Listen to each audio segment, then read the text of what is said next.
Sounds good. It's the show before the show. It's Friday.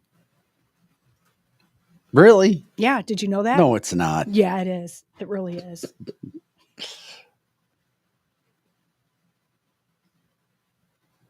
You got any hot plans For what? this weekend? Like, No. I know I don't. I do have one plan. I'm going to watch the Lions kick the crap out of the 49ers. yeah, I knew you were going to say that. I was just waiting for you to talk about football. I don't know. I'm a little upset. I asked my son. He needs to find it. Matter of fact, I may call him on air. Call your son on air. Do it. We had a really cool Detroit Lions helmet.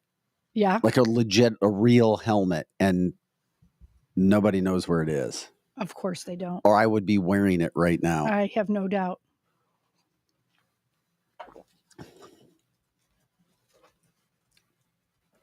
Those damn kids, they never know what they take from us. Yeah, but I've moved around a lot. A lot of moves. Yeah, so stuff gets lost. We've lived in the house that we lived in now for over 9 years, but prior to that, we moved around a lot. I would love to be able to stay in a house for 9 years. It's the longest we've ever stayed in one. But it's all been in the same area. It's not like we moved out of state or anything. It's all been within the same county.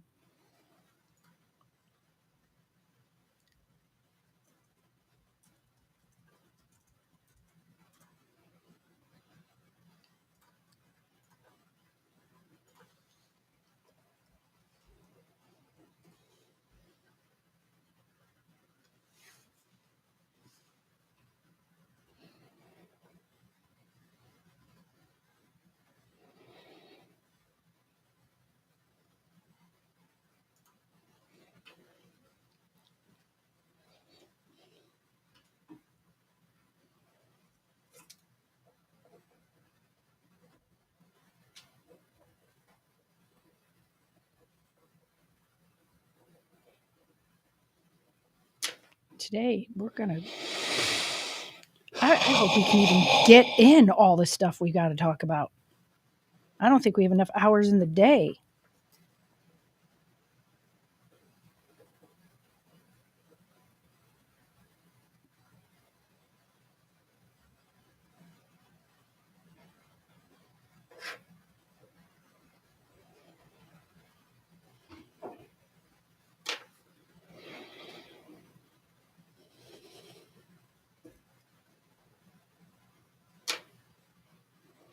Hey, Joe, did I send you a graphic of a map for a picture?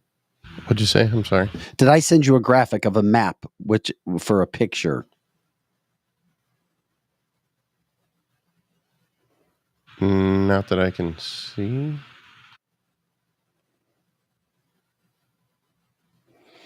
Okay. Well, I just did. Now you got it. I'll let you know when it comes in. Thank you.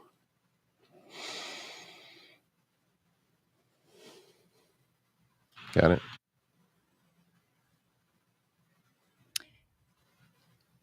And anyone that's on any of the platforms this morning on the show before the show, by the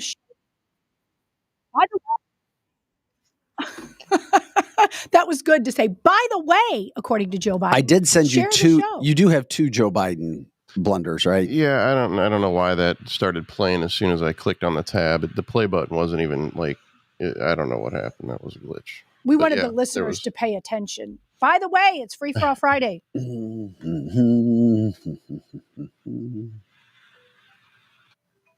Oh, hold on. Let me put this down.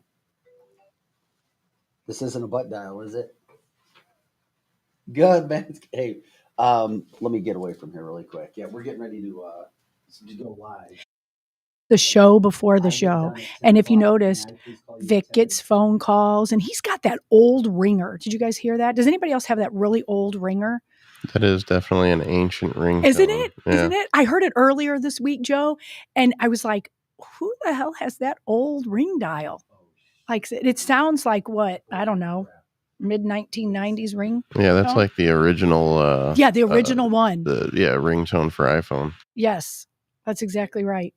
Wait a Troy says he has it. So apparently all the cool people have it because Troy and Vic have it. Let me give you a call back. I have an iDevice, but I don't have an iPhone. You have an iDevice. Do you still have an Android? Or what kind of phone? I do have an Android You have an phone. Android? Yeah, I like the best of both worlds. Yeah, so you got them both. Yeah. Mm-hmm. We have at home, all of our kids have an iPhone. And so when you do a group chat, it's fine. But the minute my husband gets involved in the group chat, because he's got an Android, kind of like you, Joe, it's like we have the group chat and then all of a sudden videos won't play. I think I'm going to blame it on the Android users. That ringtone kills me. Oh, I know. I switch it up and down all around. It's a lot. Just you should hear my alarm. Does it sound like that? Yeah, that's me too. You know what I wake up to every morning? James Brown's Living in America. That's cool. Mm-hmm. Pretty cool. So it reminds me to get up every morning to fight for America. Oh my God, stop it. Seriously. I could just see her waking up like it's a scene out of Rocky or something like that. I got a better American song that I'd play. What would you put a boot in your ass? Yes, that's the good. American way. Yeah. Goes Uncle Sam. Yeah, that's Toby a good Keith. one too. One of the best songs ever. Yeah, it really is. Ever. That makes me smile every single time when he says that about the boot. Love it. You know what we forgot to use the other day? What did we forget? I did think about that yesterday. We'll show it. Well, we'll show it again. Okay. Yeah. Right. That's interesting. Because I actually think those two teams are going to the Super Bowl. I do too. I think it's Chiefs and Lions. I do. Everybody's like, oh, 49ers, Ravens. No, they want Taylor Swift there. I've said it. They want her there. They won't They make as want much money her without there. her, I promise you. Yeah, they're going to rig it any way they can to get Taylor Swift there. They're going to rig it. Rigatoni, baby. Top dollar if KC goes. Correct. Isn't that funny that it's a Missouri team? Because years ago you wouldn't have said because the Chiefs are now a villain, by the way. They're a villain. Mm-hmm. They're a villain. There's all of the they did the pre-polling for game. They showed a map of the country. Only the state of Missouri and Kansas rooting for the Chiefs. That's fun. I believe everyone else was rooting for the Ravens. I believe that. I don't like the Ravens. People don't like Missouri. They're jealous of our sports. No, I think they are. Yeah, they are so jealous of the fans and how great we are. We are the best. Well, they are. They're the new Patriots. That's exactly what I was getting ready to say. Anthony's spot. Now, America's team are my Detroit Lions. They're the lovable Lions. They went from the losable Lions to the lovable Lions. We love that. Joe, you know what? I know we're still welcoming people in, but since we've got the Mike Kehoe coming up in just a few minutes. Yeah, I was going to say. You want to go ahead and start the show so we can get the mic? I mean, I know he doesn't. Setting up, but. Oh, okay. Yeah. Okay. But it is going to be great because so many of our listeners want to see the third candidate and find out what's going on in his life because I want to find out what he was doing with Trump. That's what I want to find out. I think it'll be fun. But yeah, we can start the show if you want. Yeah, let's go ahead and you said that they're not set up yet, though. They just he looks like he's about ready. I think if we brought him in, he's giving me the. All right, let's go ahead and start the show then. Okay. That's good as long as we can hear him and see him.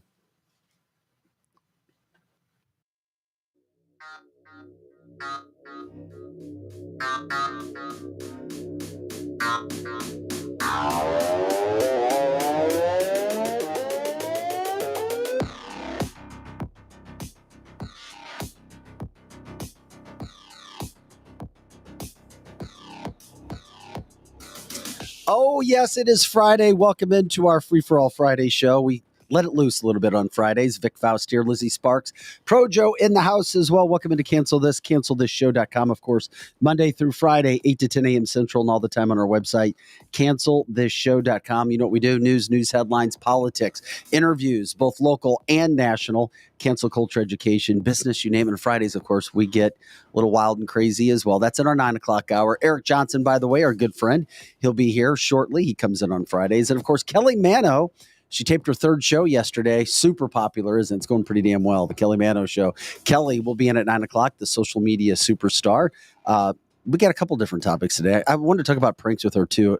Got a young teen here. He's been arrested and charged for taping live fish, actual fish. I mean, they look like pound fish. Right. To ATMs all across the state. Taping a actual fish with mask. I mean, like with tape, black tape, like electrical tape. Okay. Yeah, we'll get into some of that stuff, Kate, coming up at 9 o'clock. We got a lot of stuff to talk about with Texas versus Biden and the border, all the governors who have actually jumped on board, and hopeful governors who've jumped on, saying that they back Texas with what's going on.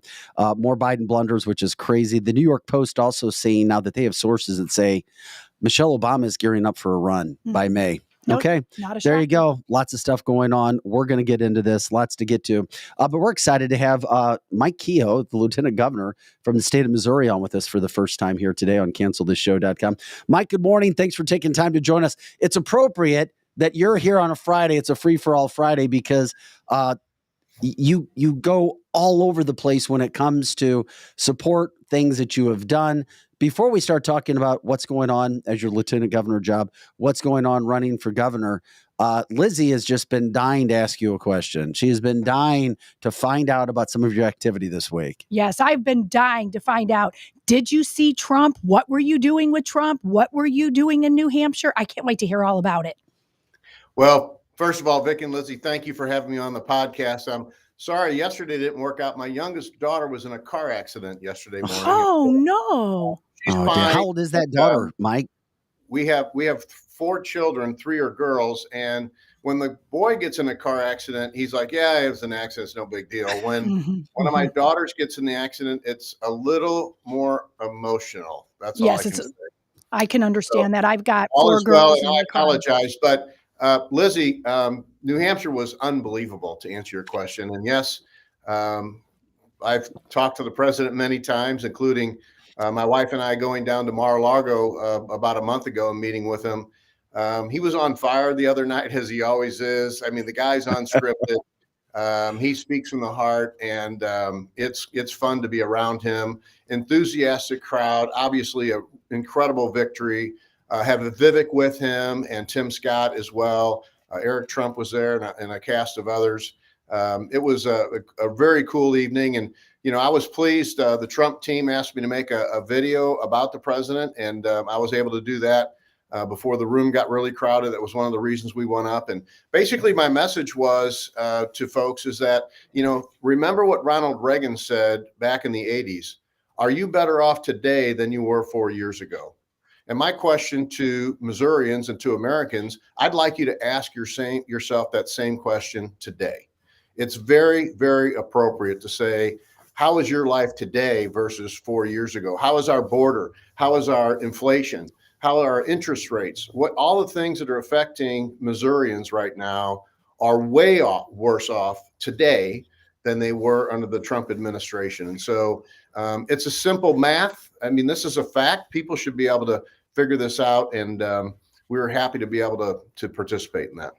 Yeah, we're talking with Lieutenant Governor Mike Kehoe, St. Louis, born and bred, North St. Louis boy.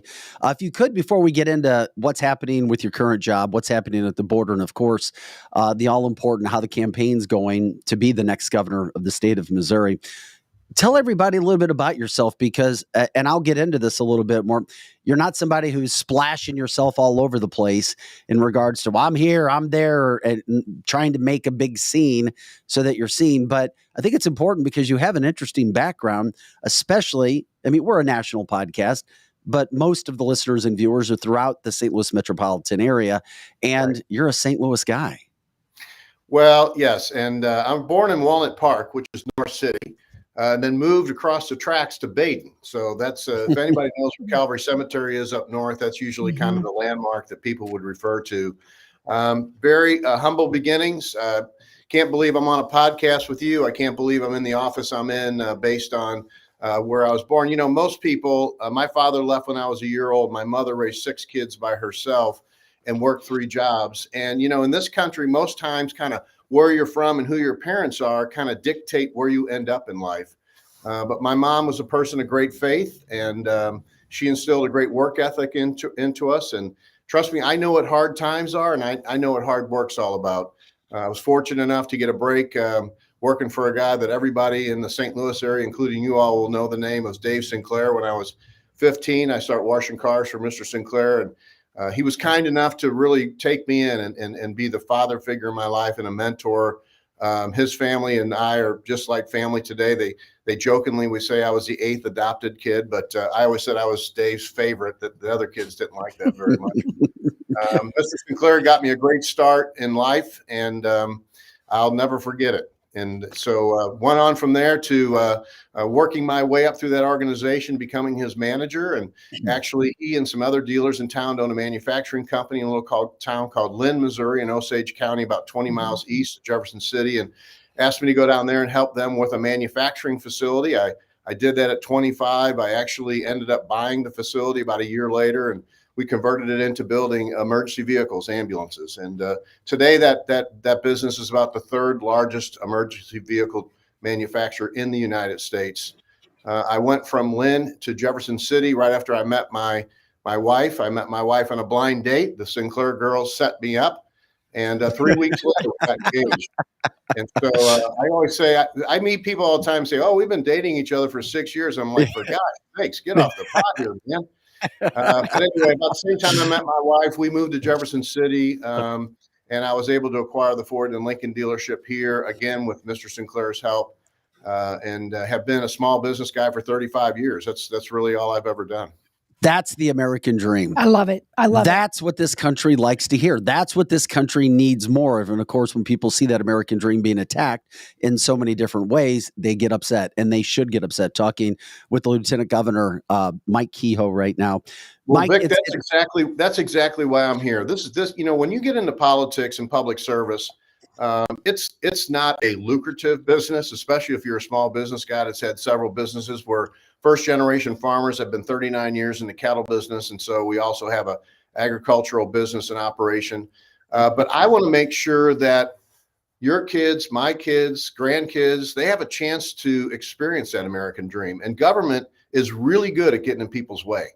And I tell people all the time, Missourians are pretty smart. We don't need government every day to tell us what to do. And we need to make sure we cultivate that spirit of entrepreneurship and give young people the opportunity to do where they want to do and go where they want to go. And so my wife and I are on this mission together, and we're here because we feel it's very important to make sure that that opportunity for the American dream stays alive. Your story is fantastic. And so my family is also from Baden. I should say it's my grandparents were in Baden, and they even owned the confectionery. He was the police officer there. So the fact that that's your beginnings and then going to where you are now is just beyond belief. It's fantastic. It truly is, Vic, the American dream. No, it is. And we're grateful to have Mike on with us today. I did see yesterday, I know Governor Parson is a friend of yours. I think you beat him to the punch in coming out and publicly supporting Texas yesterday. Well, I know Mike, race, but I think you did. Hey, listen, every state is a border state right now. Don't just think it's Texas by themselves. And certainly Governor Abbott has done an incredible job fighting a fight. Federal government obviously has not helped him on this, as well as some of our other border states. But we don't have to have a physical line with Mexico to be a border state. We're having more problems here than most Missourians realized. I was honored to be able to be the acting governor back in October and actually give the orders for the 1251st National Guard unit out of Harrisonville and Nevada, Missouri, down to the border. I'll be visiting them at the border. We are participating as a state. That's the second unit we set down there. And it's just sad that we have to, all the states around us, you have states as far as South Dakota. Kristi Noem the other day was talking about her support for that. It's sad that we have to, as states, defend this border when it's the responsibility of the federal government. Look, fentanyl deaths are at an all-time high in this country between 18 and 42 years old, including in the state of Missouri. The numbers are upwards, since the border's been open, upwards of 40,000 people have died from fentanyl. If any country came to this country and killed 40,000 Americans, we'd be at full-scale war. It's absolutely unbelievable that we're letting this border crisis go rapidly out of control. And we need to stop that immediately. Hi, Eric Johnson here. Sorry I'm late, guys. It's an honor having you on. My thing is with the border. For years, we always looked at Texas and those poor darlings down there. They have to deal with all these guys coming across the border. Look, they're putting them in Austin, and they're putting them in Dallas. Sucks to be Texas.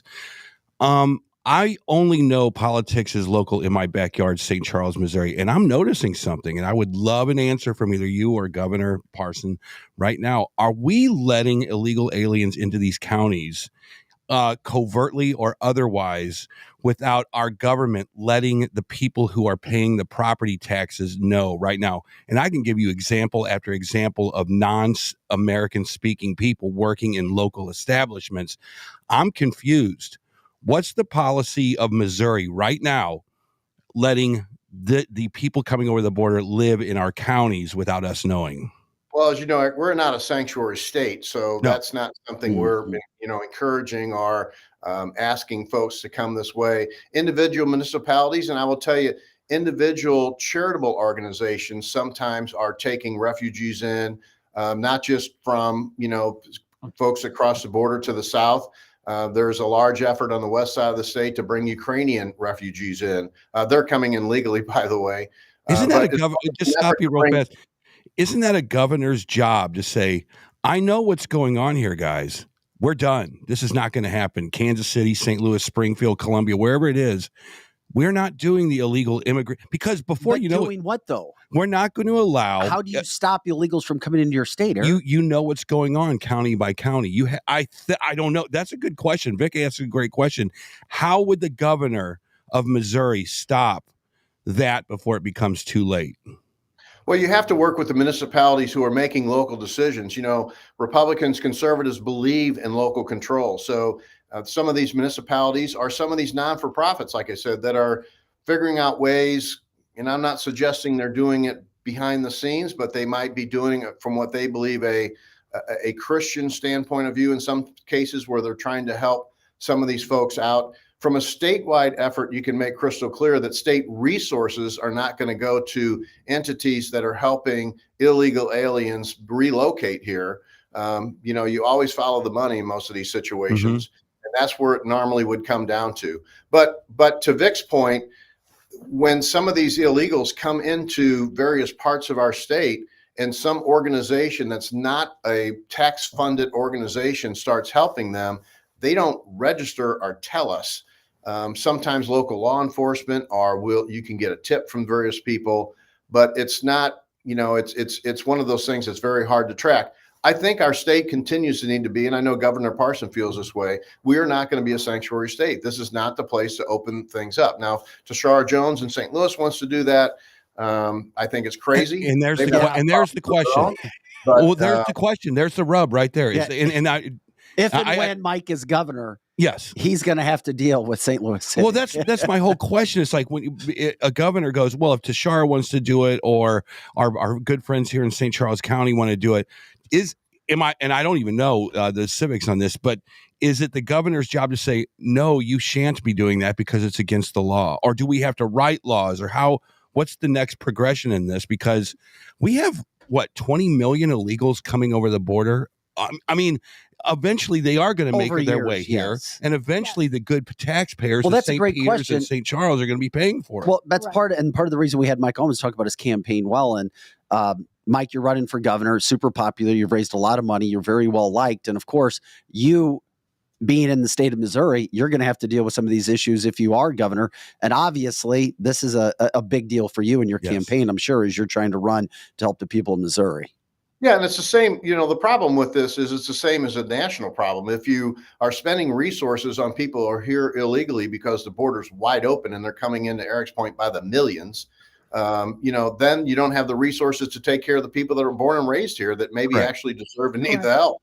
So to answer his question, you need a legislative effort, because our Constitution does not allow us, along with the city charters, to just step in and say that enough's enough. Now, it would become different if it was there was a safety emergency or civil unrest that was due to some of these folks, and obviously we could get involved from a law enforcement standpoint. But the secret to this is whether it's Tashara Jones or Steve Ellman or on the other side of the state, our mayor over in the other side of the state in Kansas City, is the state has to get involved from the standpoint to say, look, if you guys are going to adopt these policies, there's certain things we're helping with you now that we're not going to be able to help you with anymore. And so you have to use the leverage that you have of resources and other things that they rely on the state for, to say these pieces of material that you're waiting for the state are in jeopardy if you continue to have these policies. Now, they still might say, go fish,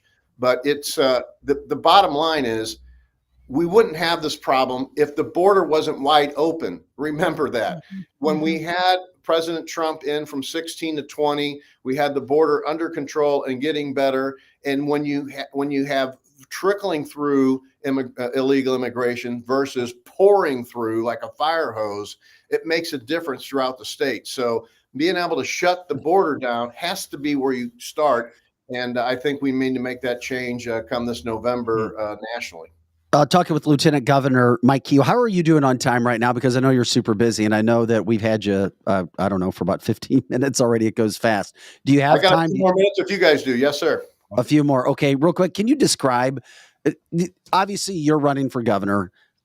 You've got Ashcroft running. You've got Eigel running. What might separate you two? Because when you look at policy, I see a lot of similarities when it comes to policy, unless I'm mistaken somewhere. What separates you guys? Why should people vote for you? And I guess instead of Eigel, instead of Ashcroft.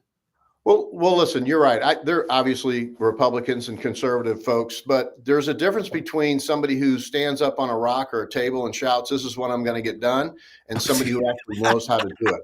And so I think that the difference with our position would be, I'm a person that understands how to move relationships and how to get through difficult situations. As I said in the beginning, I know what hard times is, and I know what hard work is. And being governor is not easy. You have to be able to craft solutions that you can actually move forward. You can be an incredibly conservative person, and I consider the way my mother raised me, the way Mr. Sinclair raised me, I'm a very conservative, born and raised Missourian, but I also know how to govern. Govern is about actually being able to make decisions and moving things forward, not just getting the most likes you can on social media for some issue. It's about actually getting things done. And the difference between me and the other people is my track record would show I know how to get things done. Yeah, that's very true. Yeah, well said. I mean, the worst thing I've ever heard about Mike Kehoe is he's such a nice guy. Yeah. He's such a nice guy that, he could be bought and paid for. I mean, literally, it's hard to please everybody in politics. That's the worst thing I've ever heard about you, Mike. Listen, I've told more lobbyists and more special interest people no than anybody else in this race, but I'm able to do it nicely. I tell people all the time, I sold Ford Explorers with Firestone tires. That's what difficult times That's are. what I need right there. Telling a lobbyist no, or telling a Yes. special interest group no is not difficult, but you can do it without blowing the entire relationship up. So that's a Good great point. You know what? I'm looking Yeah. for I'm looking for an Explorer XLT right now. Myself.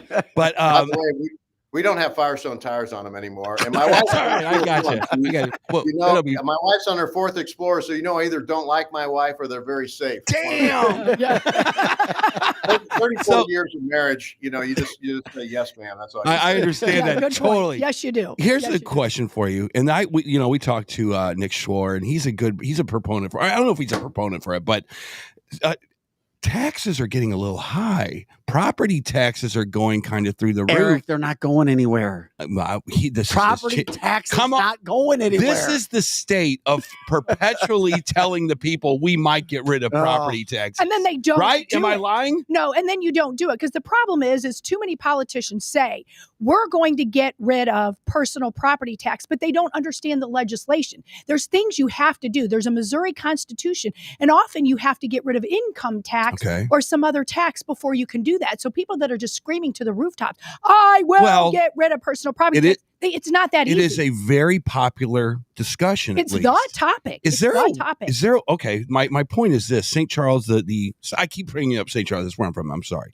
but the housing prices are going up, so a house is becoming expensive. The property taxes on those houses is becoming expensive. There's a lot of people that might have bought their house back in the 70s and 80s that are like, I can't afford the taxes anymore. What can you do to alleviate some of that stress on people, or is it just sucks to be you? No, first of all, in the last 5.5 years, we've cut taxes more than any administration has done in the history of the state of Missouri. Over 20%, your personal income tax has gone down. I am a firm believer that Missourians way better all the time will make a better decision than spending money than any bureaucrat in this building or in this town. So putting money back in people's pocket is the right thing to do. We have cut income tax. I'd love to take the floor off of that and continue to reduce that. It's just above 4% now. I'd love to get that down to 0. I think that's a key to getting our state's economy going and the growth going. The personal property tax is a whole other subject. We passed a bill last year that would freeze personal property tax rates for seniors. So to your point, they buy a house in 1970, they work their tail off, now they retire, we're in 2024, and it would freeze what they pay. They would not continue to have increases. The entire conversation about getting rid of personal property tax is, again, about getting people to like you on social media because, hey, it sounds great. I hate personal property tax. I travel the state more than anybody you're going to meet. I've met more people more than anybody you're going to meet. Nobody has come up to me and said, hey, I really like personal property tax. Right. But everybody has come up to me and said, I really like the fire department to show up when my house is on fire. And you know what? Most police departments, especially in rural Missouri, depend on that. So we don't like the tax, but we're not going to defund the men and women in our police departments across our community. If we want to have that conversation, we need to figure out what the long-range strategy and the ramp is to get that done. There might be ways to do it. I would love to get rid of it. But I will never, ever defund the police. Right. Good answer. Yeah, it is. And that's true. And most of the time, people aren't going to give you the real answer. They're How just about going to potholes? Can we fix the potholes? I'll pay more property tax if we can fix the potholes. Hey, I was on the Missouri Highway Commission as a favor to Governor Blunt, and I got more calls on potholes, several years ago when I was on that commission. And I thought it was going to be all about building roads and bridges, but it ended up being a lot more about potholes. I'm more interested in potholes. I'll jump Former over Governor Blunt, he appointed you to that position, didn't he? Governor Blunt appointed me to that position, and I said, Matt, I'm not this. To be honest with you, I said I'd love to be on the Conservation Commission. I'm an outdoorsman, and would love to be able to do that. He said, "You're a car guy. That would make you qualify for the Transportation Commission." I said, "That's kind of a stretch." But hey, I need somebody I can trust. Matt was a good guy, still a good friend of mine today. And I was honored to be able to do it for him. We had a question. We get lots of questions. I know your time's limited. Would you ever go down the road of making it illegal for biological boys to compete in girls' sports? We just had I don't. Yes. There you go. Yes. Yes. That's how you get elected in the state of Missouri. Okay. God made you who you are at birth. And I don't care what surgeon wants to do experimentation on your body. He's not changing it. Yeah. You are who you are. I'm the father of 3 daughters. You think I want some dude in the locker room with them? No. And it's happening in certain parts of the country. That's for sure. Can I ask one question? Would you rather have a Denali or a Ford Explorer? Because I'm really struggling right now. If I buy a Denali, I have to contract with a tow company to follow me. There's your answer. Okay, I like it. Hey, Mike, do you have time to join us every Friday where we could do a vehicle segment? Yes. I mean, could you imagine what you'd learn with? Man. Oh, I would love a vehicle. I heard the Genesis is really not doing very well these days, even though it looks so cool. It does look cool. I hear. Well, don't let looks. Hey, just like the governor's race, don't let looks fool you. Yeah. I would love to join you for vehicles because even though I'm passionate about doing great things for Missouri, I still love to sell a car. And if you want to include a segment on riding a horse or sorting cattle by horseback, I'd love to do that. I'd do it live with you if you wanted to. Oh, I would love that. Well, we can not hitting deer in the morning on my way Can you in. imagine, Lizzie said she had relatives from Baden. Can you imagine a kid from Baden now with a horse and cattle ranch? I mean, it's almost unbelievable. That would be. So they wouldn't even know what to do with it. So the people in Baden, former and current, need to have that segment. I agree. My buddies from grade school, none of them wrote in my grade school yearbook that you'd be lieutenant governor someday, by the way. Yeah, I bet in Baden they didn't. They see me on a horse or something, like, what's wrong with you? How did you get into that? It's been a heck of a journey. I've been very blessed. The good Lord has been good to me and my family, and I'd love to do the same for the state. Yeah, you're kind of like a Dutton relative from Yellowstone, aren't you, Mike? Mm-hmm. Well, the problem with Yellowstone, if you're in the horse business, it's really made horse prices go up. So it's a good time to sell, but it's a horrible time to buy. Everybody and their brother thinks they're going to be Rip.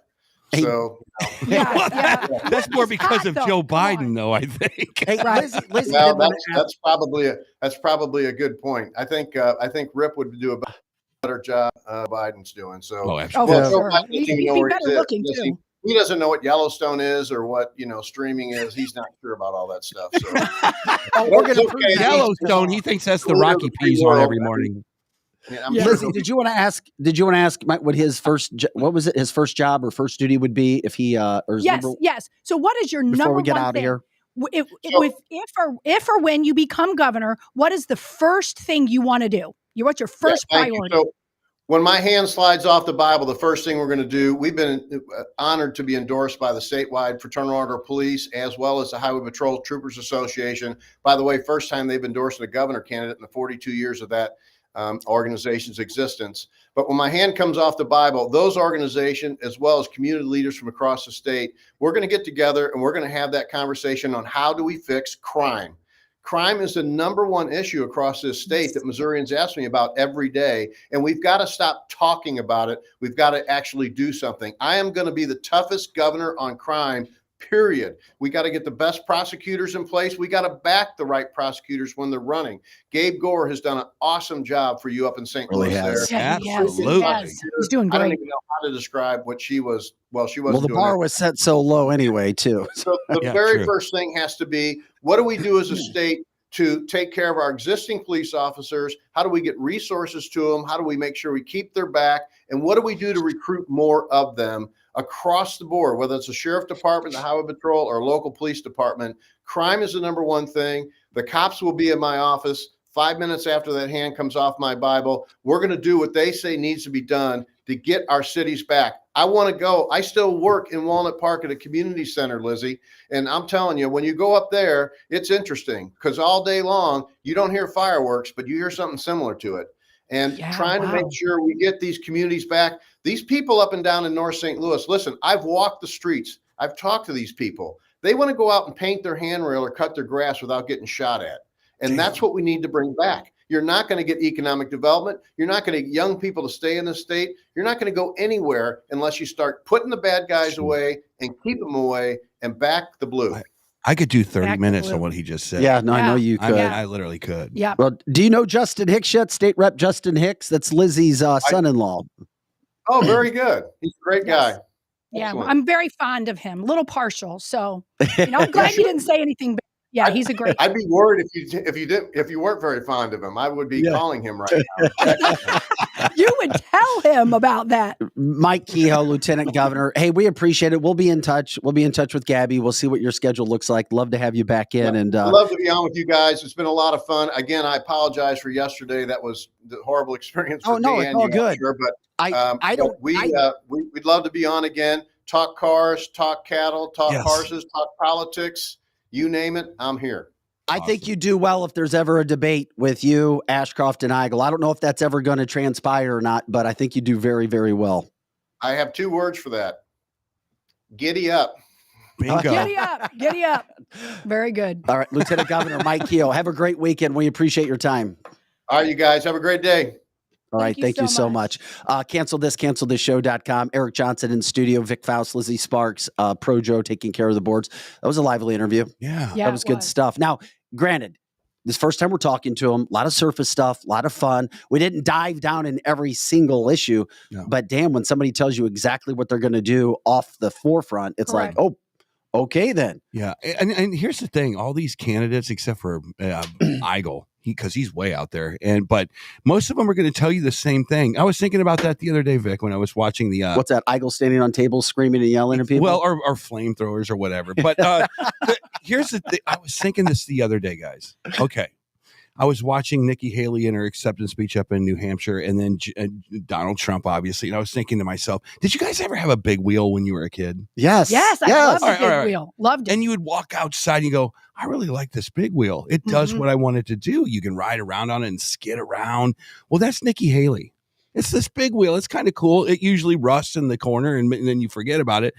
Trump is a monster truck. You like them both. I like the big wheel, but holy crap, that's a monster truck. Right. Coming down the street.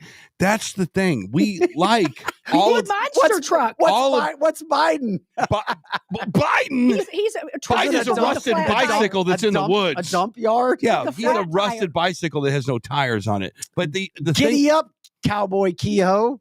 all of these guys, You could literally swing a dead cat and they're going to do things that you like. They're conservatives. They are going to tell you the same thing. Eigel's going to come in here and go, crime is going to get under control. He's going to come in here and say there's going to be no bikinis in boys' bathrooms. He's going to come in here and say I would like to have taxes low.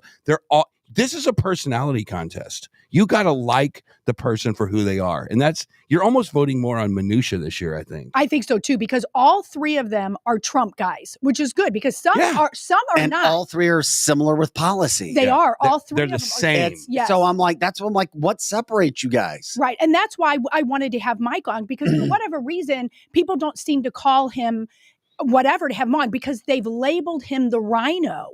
And if people really find out the truth about all three of them, I don't think any of them are a rhino, to be honest with you. No, they're not. None of them are a rhino. But I mean, they've labeled Mike Kehoe the rhino. But I wanted people to see he's not a rhino. He's going to do the same thing the others down. It boils down to personality, and it boils down to who has the money, whether we like it or not. If three things: personality, Trump endorses you, and do you have money? Unless you're Trump, you have to. Well, have Ashcroft's money. you got name recognition in this thing. Yeah. So the other candidates need. This will be the year of endorsements. Correct. Who comes out for who? Endorsements for the gubernatorial race for the in the state of governor Missouri. to be Yes, governor. yes, Or for all of across it. the board. I wonder. Across the board. You know what? I bet Trump will support him.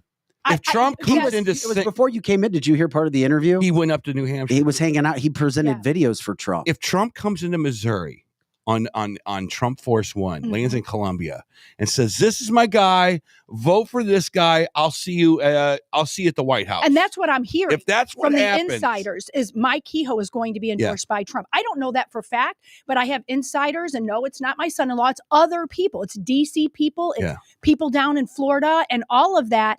That he's the one that's going to be endorsed by Trump. So that's why I'm like, we have to have him on, because being a St. Charles person like you and I are, you're going to go, okay, let's do Bill, because we want to support the hometown guy, and Bill is a great guy. Yeah, they're all then good. you see Jay Ashcroft, and I'm like, gosh, I like his name, I like what he's saying, I like all but of it's that. about getting things done. At the Name end of the day. recognition out the and ass. Bill's not getting things done right now. Who? Bill, he's not getting things done. Well, and that's the thing. And we talked about this a little bit yesterday. What happened in Jeff City is they've got a big cog in the wheel, and it's both sides are wrong. You've got Caleb Rowden and you've got Bill Eichel, and then the people that follow him, and we, the people, are getting hurt. I know a lot of people think what the Freedom Caucus is doing is good, and it sounds beautiful. I like what they stand for.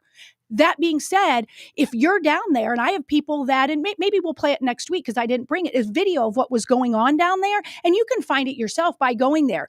It looked like romper room yelling and screaming while people who just want legislation, good legislators that aren't siding with either one of them, you know what's interesting? are getting nothing done. Mike Kehoe said his number one issue when he gets to the governor's office is taking on crime.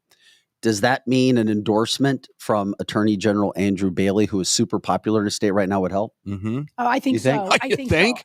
Bailey is a rock star. Yeah, he is. He's a national rock star. No, and I think that would be a big, when you talk about endorsements, I thought, in the state of Missouri, it's interesting that an attorney general who is so popular would have a say and say, I endorse such and such.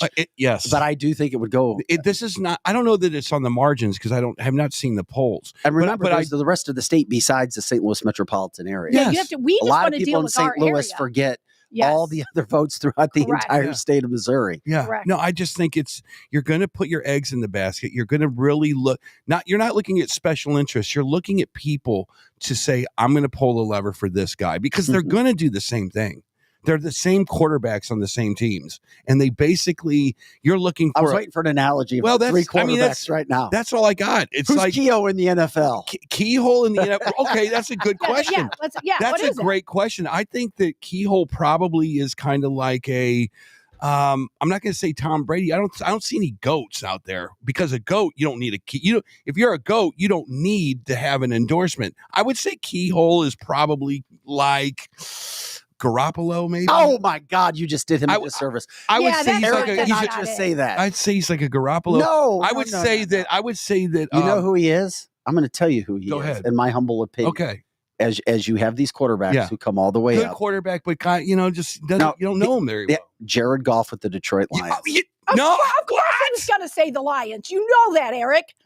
So Jared Well, it has Goff, nothing the to do with ultimate. me loving the Lions. Jared Goff Maybe is a the little bit. ultimate underdog. Because Gets all traded he from a does great is team, goes to he a has a crappy great team. career. He's just continuing to ascend. No. People don't know a lot about Jared Goff, but all he's done is had success. Correct. So you think Kehoe? Okay, I'll give it to you. I'll give you that one. I would Kehoe's, say Eigel be like Gardner Minshew. Who's Gardner Minshew? I'm sorry, I don't know football. I know, I You should've guys are stopped that. laughing. Who is that? I'm sorry. but you got Jay, who is a super known figure in Missouri. Mhm. He's got it in the bag unless the other guys can chisel away at it. That's kind of how I see it. Don't you see the Well, race you know who like that? he's like, and I'm going to give it to a hockey analogy. Jay is like Brett Hull because he's the son of another great. Mm-hmm. So that's where I Okay, can see, that. but it's lineage. It's people. But is he better than his dad?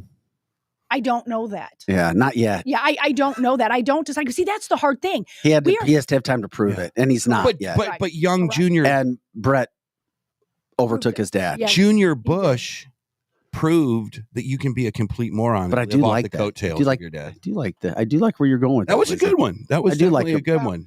Yeah, you guys are just surprised. I would say Eigel's like a Gary Unger. People don't even know who you're talking about. Either do Who's Gary Unger? You're a hockey person. St. Louis, older St. Louis Blue hockey player. Oh, long time Unger, ago. Unger. Yeah. Eric, you remember Eric? do. Eric's, yeah. Yes, I Eric's I'm old. early 80s. Yeah, I can bring up Bobby Orr. I'll bring up yeah, Bobby Orr. You know, if Kansas City plays Detroit in the Super Bowl, who are you rooting for? Well, this is the Good graphic. I think it's going to question. happen here. Joe has the graphic. Good This- question. I Free do- for all Friday. Go. I think the Lions are going to win. I think the Chiefs are going to win. yeah, me too. And I think the NFL is going to get exactly what you see here. Baltimore. There it is. Good. For our listeners on the podcast, we're showing Eminem Eminem. in a Detroit Lions jersey Uh-huh. and Taylor Swift in her Travis Kelce jersey. It's the Lions and the Chiefs. Super Bowl Sunday coming at you in don't 2 know. weeks. Thank you, Greg, from Saturday Night Party on JetJams.net. I Oh, do yeah. think. I like that picture. I That's think really Detroit's got this. I think they're on that weird kind of swing. cool. Roland's like, please no. The Chiefs are going. They're beating the No, Ravens. they're not. I don't know, dude. The NFL in has to have Baltimore, them there. in Baltimore, with They just won in Buffalo, good. where it's worse. I'm all right. Okay. And the only reason I say that is because I think that's the matchup the NFL wants. They want the Chiefs in the Super Bowl, and the officials can dictate how a game is played. Oh, Lord have mercy. That did not just come out of your Hell mouth. yes, it did. You know exactly where I'm going with that bull crap. I've watched so many damn NFL games over the last 10 years where officials make worse calls than high schoolers at Francis Howell. You know Are what? you kidding me? Now I'm He not. thinks it's so rigged. You know it. Now I use. Primetime games are rigged. Betting. That's why the NFL became so popular in the first place. I always watch these games for the commercials because even the playoff commercials are good. But now this year I'm going to watch every That's little another call. great- Yeah. You Every- should. I'm going to go. His foot was not out of bounds. Get What are your- you talking about? Hey, like Tally. my aunt used to I say. am. Like my aunt used to sit at St. Louis Cardinal baseball games. She's doing her little scorecard. Yeah, that ball was inside. like all good Cardinal fans do, all the way back to the 50s, 60s. They've got the little scorecard. Yeah. Mhm. You So do it. you think You do it. I wait know a it, minute. because There's no this way you life actually revolves think that. around money. Everything is money, money, money. The NFL became so super popular, even over the other sports, because of the ability to gamble. And then fantasy sports took it to a whole nother level. Don't tell me from one side. And then you have people, the officials have gotten busted in all the sports for gambling and fixing games. It's going on in the NFL. Well, you know what I do not want to see? and I'm going to show you video of guys running past tackles. Yeah.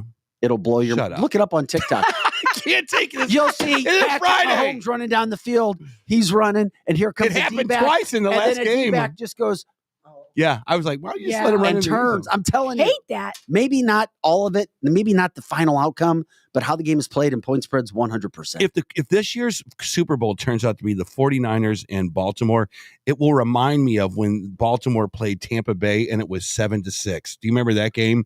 The most boring Super Bowl, and it was Trent Dilfer quarterback. Oh, that was bad. It was the most. I can't take 4 hours of bad football, especially on CBS. Well, that is the sports talk there. By the way, Kelly Mano coming up at 9:00. We'll have some fun with Kelly today, our social media superstar influencer. I wanted to talk to her about a couple pranks. I know she's done a couple pranks, but there's a kid. We'll talk about him too. He just got arrested for taping actual fish, like pound fish, to ATMs all across the city. Isn't that weird? I mean, look at For your what face. It's like, reason? yeah, what do you do that for? Homeless I- people will eat it. Yeah. The gift. Yeah. Yeah. We've also, Yeah. the other big story today. Okay, you know what? Yeah, we talked a little bit about what's happening at the border. 25 states. We got a map real quick, but I want to get into this Obama stuff too. But 25 states have now backed the state of Texas in regards to putting up barbed wire at Eagle Pass.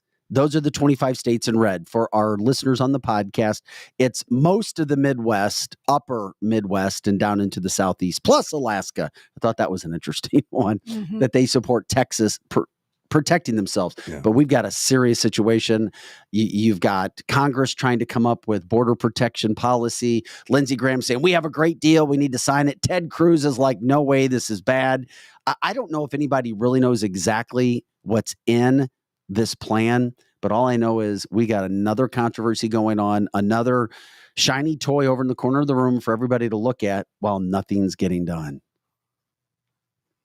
It's the most disgusting thing I've ever seen in my entire life.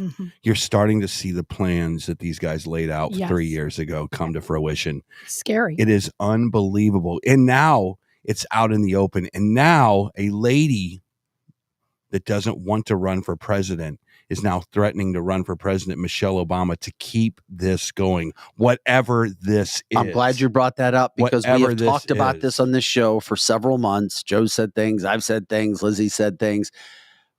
All of a sudden, 2 weeks ago, Michelle Obama does not one, but two podcasts and says, I don't know about that whole White House thing. You know, I'm good here. I just know that I am scared if Donald Trump is reelected. I'm literally afraid of what could happen. Oh, no. And they asked her why, and she's like, the control. She literally said, we're worried about not having control. She's running.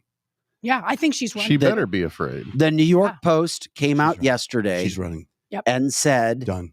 Mark this on your calendar. This is the New York Post. They said they have sources who are saying that Biden is getting pushed out by or before May by Mr. Obama, and that Michelle Obama will jump on and run for president after all of the crap that's been going. This is why they want to drag Donald Trump down into that cesspool, make him go through all of the crap, and then bring somebody in who knows nothing about politics but has a good name. Yeah. And was a popular first, I don't want to say lady, but should I, a lady? Maybe a man. It's Michael. It's Michael. Look at Lizzie. It's Michael for sure. And then put into the race. Yes. I'm telling you, who else is there? Biden can't do this. I've been saying this. He can't do it. He can't. And we'll show you some more sound bites in a second. Let's break it down. Who else is there? Let's break it down. There's nobody Governor else. Newsom has destroyed He's done. crown jewel of the United States. He did he's awful out against DeSantis. Gretchen Whitmer. I like that. Whitmer.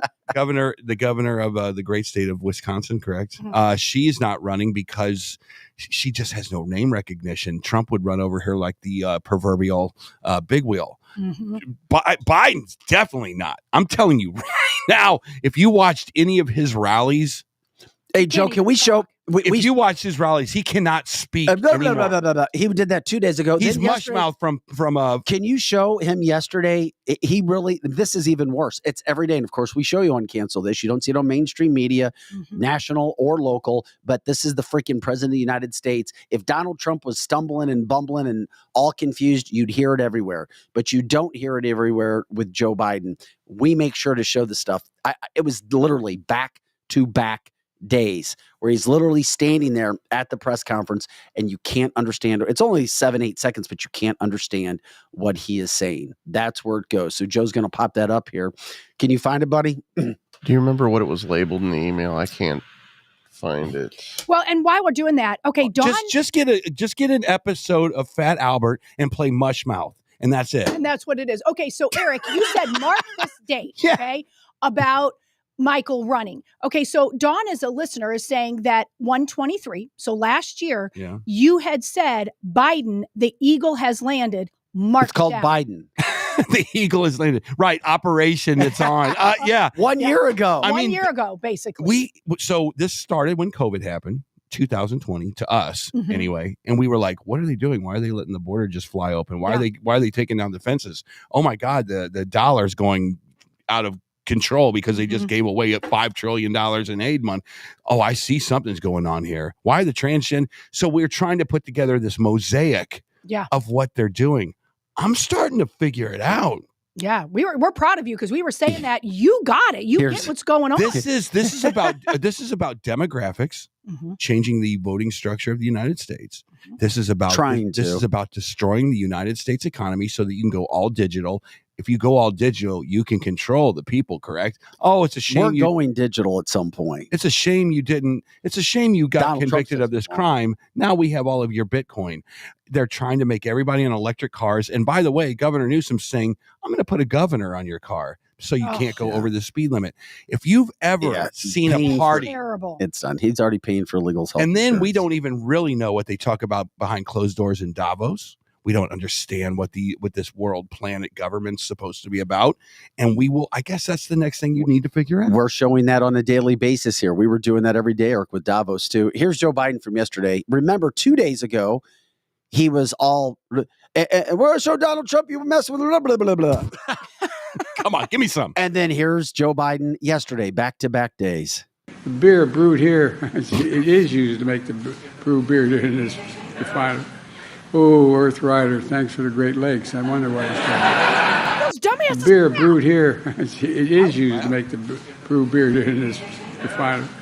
Oh, Earth Rider, thanks for the Great Lakes. I wonder why it's called. They're not laughing at him. They should be. They're laughing because they're supposed to laugh. No, yes, but right. Yeah, dumbass. This is a prop. Joe, is there? Can I see it one more time?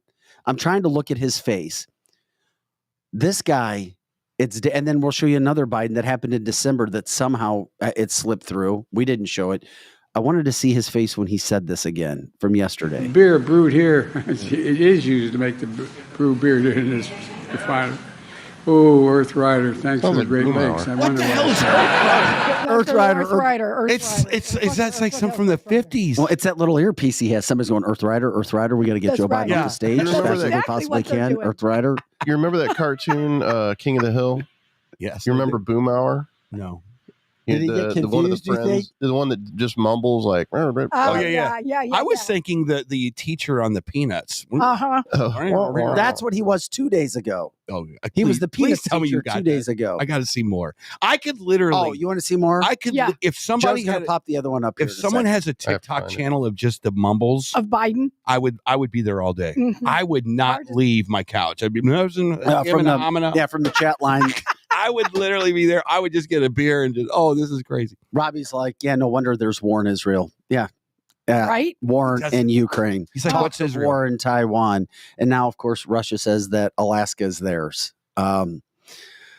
He's talking to the 3-year-olds, guys. He's looking for that situation. Marble Mouth, yes. King of the Hill guy. Water Boy. You got it. Water Boy! Can we come over here now? Oh my God. No, but this next piece of video we're showing, there's like 70 Biden. Just give me the best top 3. No, that's not the one. Oh, yeah, that's from 2 days ago. Eric wanted to hear this. Way to find it, He's Joe. got a better light show than PRO. This isn't the one I was talking about, but this is from 2 days ago, Eric. We'll teach Donald Trump a valuable lesson. Don't mess with the women in America unless you want to get the benefit. What the hell? We'll teach Donald Trump a valuable lesson. Don't mess with the women in America unless you want to. Oh my God! I can't wait to go vote for Joe Biden. Mess with the women in America. Mess with Look the at all the women people in in the America background unless you laughing, want to get smiling.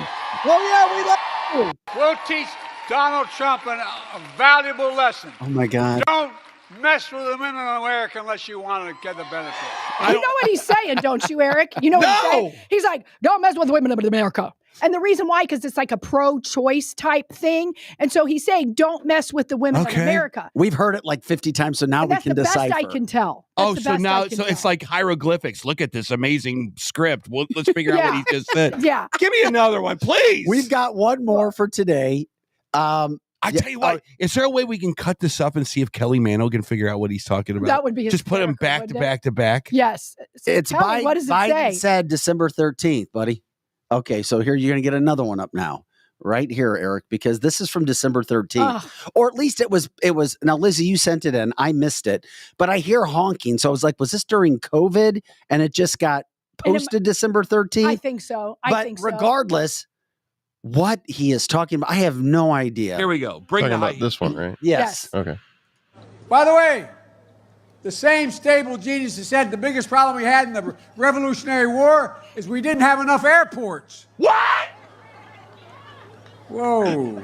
Well, listen. Listen to more. Yo, man, I tell you what. Look. No.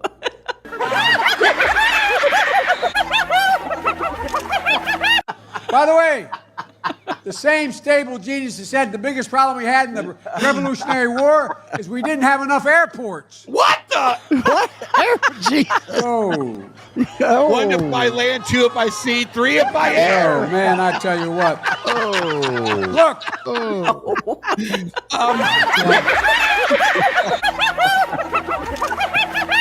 By the way. Okay, I'm headed out. I can't do anymore. That was brilliant. Who put that together? Tell me that was a millennial or a Gen Z. One of the listeners sent it to me and said, "You've got to play this. You've got to play this because that people vote for that." There's not enough airports. What was it again? Jesus said. In the Revolutionary War. Revolutionary War. There wasn't enough there. airports in the Revolutionary War. Didn't he blamed it on Jesus? Jesus said. Jesus said. Not airports. I got- Revolutionary War. It was invented for a few years, Joe. Oh, Sorry my about that. gosh. Yeah. And considering that half the country Wow. would even consider that person somebody they could vote for. Now, Right. I can't I even. tried with to that. I tried to be kind to my fellow Democrat friends, but It's not about that. it's time to have a serious conversation because if you would still consider that as somebody you would vote for, something is wrong with you. And I'm not trying to be mean.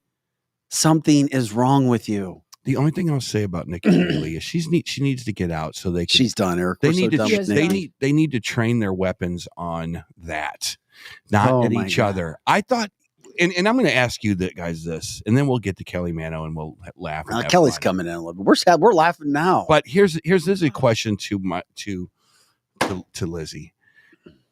I thought Trump did a fantastic job in Iowa, and he was very gracious. And he was like, "These guys are doing a good job. Please, this is a hard thing," and it felt good. It did. And He felt then- very presidential. And then he goes to New Hampshire, and I'm glad that we can just talk about this. I mean, Mhm. I felt a little pit in my stomach when he started saying, "Oh, you hate Nikki Haley, and Nikki Haley needs to drop out," and he went back into Trump mode. Do you really have to do that if you know your tires are going to smash her big wheel here in the next few weeks? Correct. A lot of people felt the same way you did, Eric, is they really liked the presidential Donald Trump. Me, I don't care either way. I really don't. But I think I am just at a small fraction of the conservative party. Most people want the presidential man that was there. Yeah. For sure. Because he really didn't have to hit Nikki. He No. really did. I don't care that I he don't did. think he really hit her. Well, I'm sorry. but he shouldn't even have talked about her at all No. because she's irrelevant. I hope that he just focuses now on the general election because she's irrelevant. But She's he not going to can't. be on the ticket. He can't now because I feel like, and He already has the work. He is such a different person than he was. Yeah, I really like what he's doing. You don't see that? A lot I of don't. people are saying what Eric is saying, though. A lot of people are saying exactly what he's saying. Just stick to the general I look at it like election. this. Trump, the first Trump was a 1969 Ford Mustang with a lot of rust on it, but a badass engine in the damn thing, and it worked well. my God. And then as he left and and they've rehabbed it, and the engine is still Trump, but they went and painted it and they made it nice. We still know what's under the hood of what Trump's all about.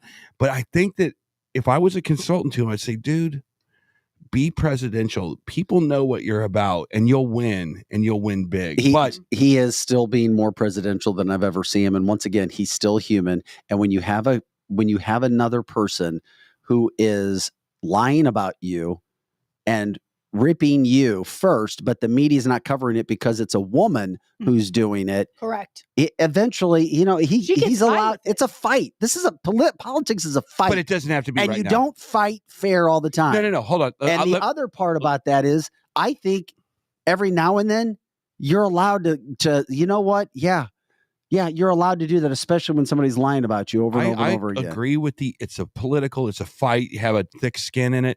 But have you ever been on a football team? You haven't because you played at Mizzou. But when the other team ran the score up so high, 62-3, and it was the fourth Dude, quarter. my freshman year, we lost 72-0. I'm kidding. I knew you were going to say something like that. You couldn't just let that go. It was the worst experience No, ever. I know. But you looked at the clock. You were all thinking, where are we going to go party and drink tonight? It was 62-0. It was 62-0. And the other team is still running plays to score touchdowns. Or it's classy. And you're like, just take a knee, man. Take a knee. We're killing them. We're done. This game is great done. analogy. There's something that's different. She's not acting like that. She was claiming victory. So what? She's claiming victory. What? And the media was claiming victory. So and what? She did look ridiculous. I mean, who does that? Who loses and goes, I just won in my silky dress? I think she's just insufferable. Okay. And I think she needs to go. She's a big wheel. Donald Everybody agrees we like big wheels. It's over. It's over we now. would much rather be in the Bigfoot, wouldn't we? But you know what Donald did yesterday that was very presidential, Eric? And here's why. It was one moment and it's done. And now he's moved on. He said, I appreciate the Republican National Convention wanting to claim me as their representative right now. I got you. And he said, but I'm going to respectfully pass on this right now in respect to my competitor and just let the process play out. Okay. And I was like, this is so damn presidential. It is. But I'm just saying the New Hampshire stuff, not that there's soccer moms in Chesterfield that watch that stuff because they're too busy watching Desperate Housewives. And by the way, possibly The View. Hey, he's human and he is flying from New York to New Hampshire to Iowa, back to New York for all of these trumped up cases that are going nowhere. You're going to get a little cranky. You're gonna maybe every now and then. That's what Kelly Manuel is, a little cranky. Look how short she is. Hi, Kelly. It's a shame you guys didn't see. Look at her behind the logo. scenes She gets stuff. this badass logo over here, Right? and I got a piece of foam. As she's getting set up. Hey, by the way, special thanks to our advertisers, Amini's in the Chesterfield Valley, leading supplier in traditional and infrared saunas and saltwater hot tubs. If you haven't checked them out, check them out. Of course, we've got their links on our website. I mean, you can literally go in and try out the saunas. I think we should sing Kelly over someday. I love saunas. And she jumps from hot tub to sauna to sauna. I love saunas. You know how huge they are for your health, right? Have you seen all the research now? I just like sweating all the crap out. That's what you do. Yeah. Blood circulation, people living long. You're going to live like well over 100 if you continue to do that. Do you have a sauna at home? No, but I want one. I know somebody where you can get one. Okay. All right. That would be amazing. I'll talk to you after the show. Experience Realty Partners, Kathy Helbig Strict, Steve Strict, Experience Realty, and New American Funding, powered by Score Mortgage, and of course, New Age Health and Wellness. I'll do my blood results on Wednesday. Nice. So I'll start to share that. Kelly, I'm trying to get a little healthier, trying to lose some weight too. So you're already healthy. Oh, no. I got on the scale the heaviest I've ever been last week and it freaked me out. So Whatever. I'm having to I feel the same way. God. Route 66 Cannabis, your fast lane to the Midwest premier cannabis shopping experience, 5 locations throughout the St. Louis metropolitan area. They also have the Cubana line and Ostara in dispensaries all across the state of Missouri. WeQuip USA, a peer-to-peer rental marketplace where renters can go to search for items they need that their neighbors might not have. Did you rent your services out yet on there, Kelly? No, but I was literally just getting ready to go online to remind myself. WeQuipUSA.com. Strategic Air Services, private flying, private aircraft management, concierge services, terrific place. That's where we broadcast live out of Monday through Friday, 8 to 10 a.m. Central and all the time. On our website, canceltheshow.com, and Winty's in the Chesterfield Valley. That's where I saw Kelly last Friday night. I saw it was at about 10 o'clock. You rolled in with some big strapping dude. The original food shack of Gumbo Flats, the best pizza, burgers, wings, and smoked meats. Served in their saloon style with their outdoor patio as well. Canceltheshow.com. Ready for the 9 o'clock hour. And Vic Faust, Lizzie Sparks, Eric Johnson in the house, Kelly Mano, and of course, Projo taking care of everything when it comes to our video and audio. It's a Friday. It's a free-for-all. We had a lot of serious talk in the first hour. And then, of course, we have Kelly Mano in it. Kelly, I just want to say. Yes. Everything you do is top-notch. It's really not. I think you build me up way more than I. Who did your Kelly Mano sign? Because that's freaking awesome. I love it. I did that in 30 seconds on an app on my phone. No, you didn't. Yes, I did. That's not even probably the real one I'm going to use, but thank you. I love it. Yeah. It's so great. So in the 80s. yeah, I just, I kicked off the Kelly Mano show for the first time in years. Yep. And I still have no, like, we call it imaging, like audio imaging. That's where, the guy's like, it's the Kelly Mano show, like all that fancy stuff. Mhm. And that was me, Joe. I accidentally clicked it. There you go, buddy. The Kelly Mano show. I could do that for you. Could you? Yeah. Okay. You're listening to the Kelly Mano show. And so I used to have all kinds of great imaging, and they would say funny things. And so I'm going to get that back going again. I honestly just wanted to start talking to the people again and then sort of build it as I go. But yeah, I made that yesterday on my phone.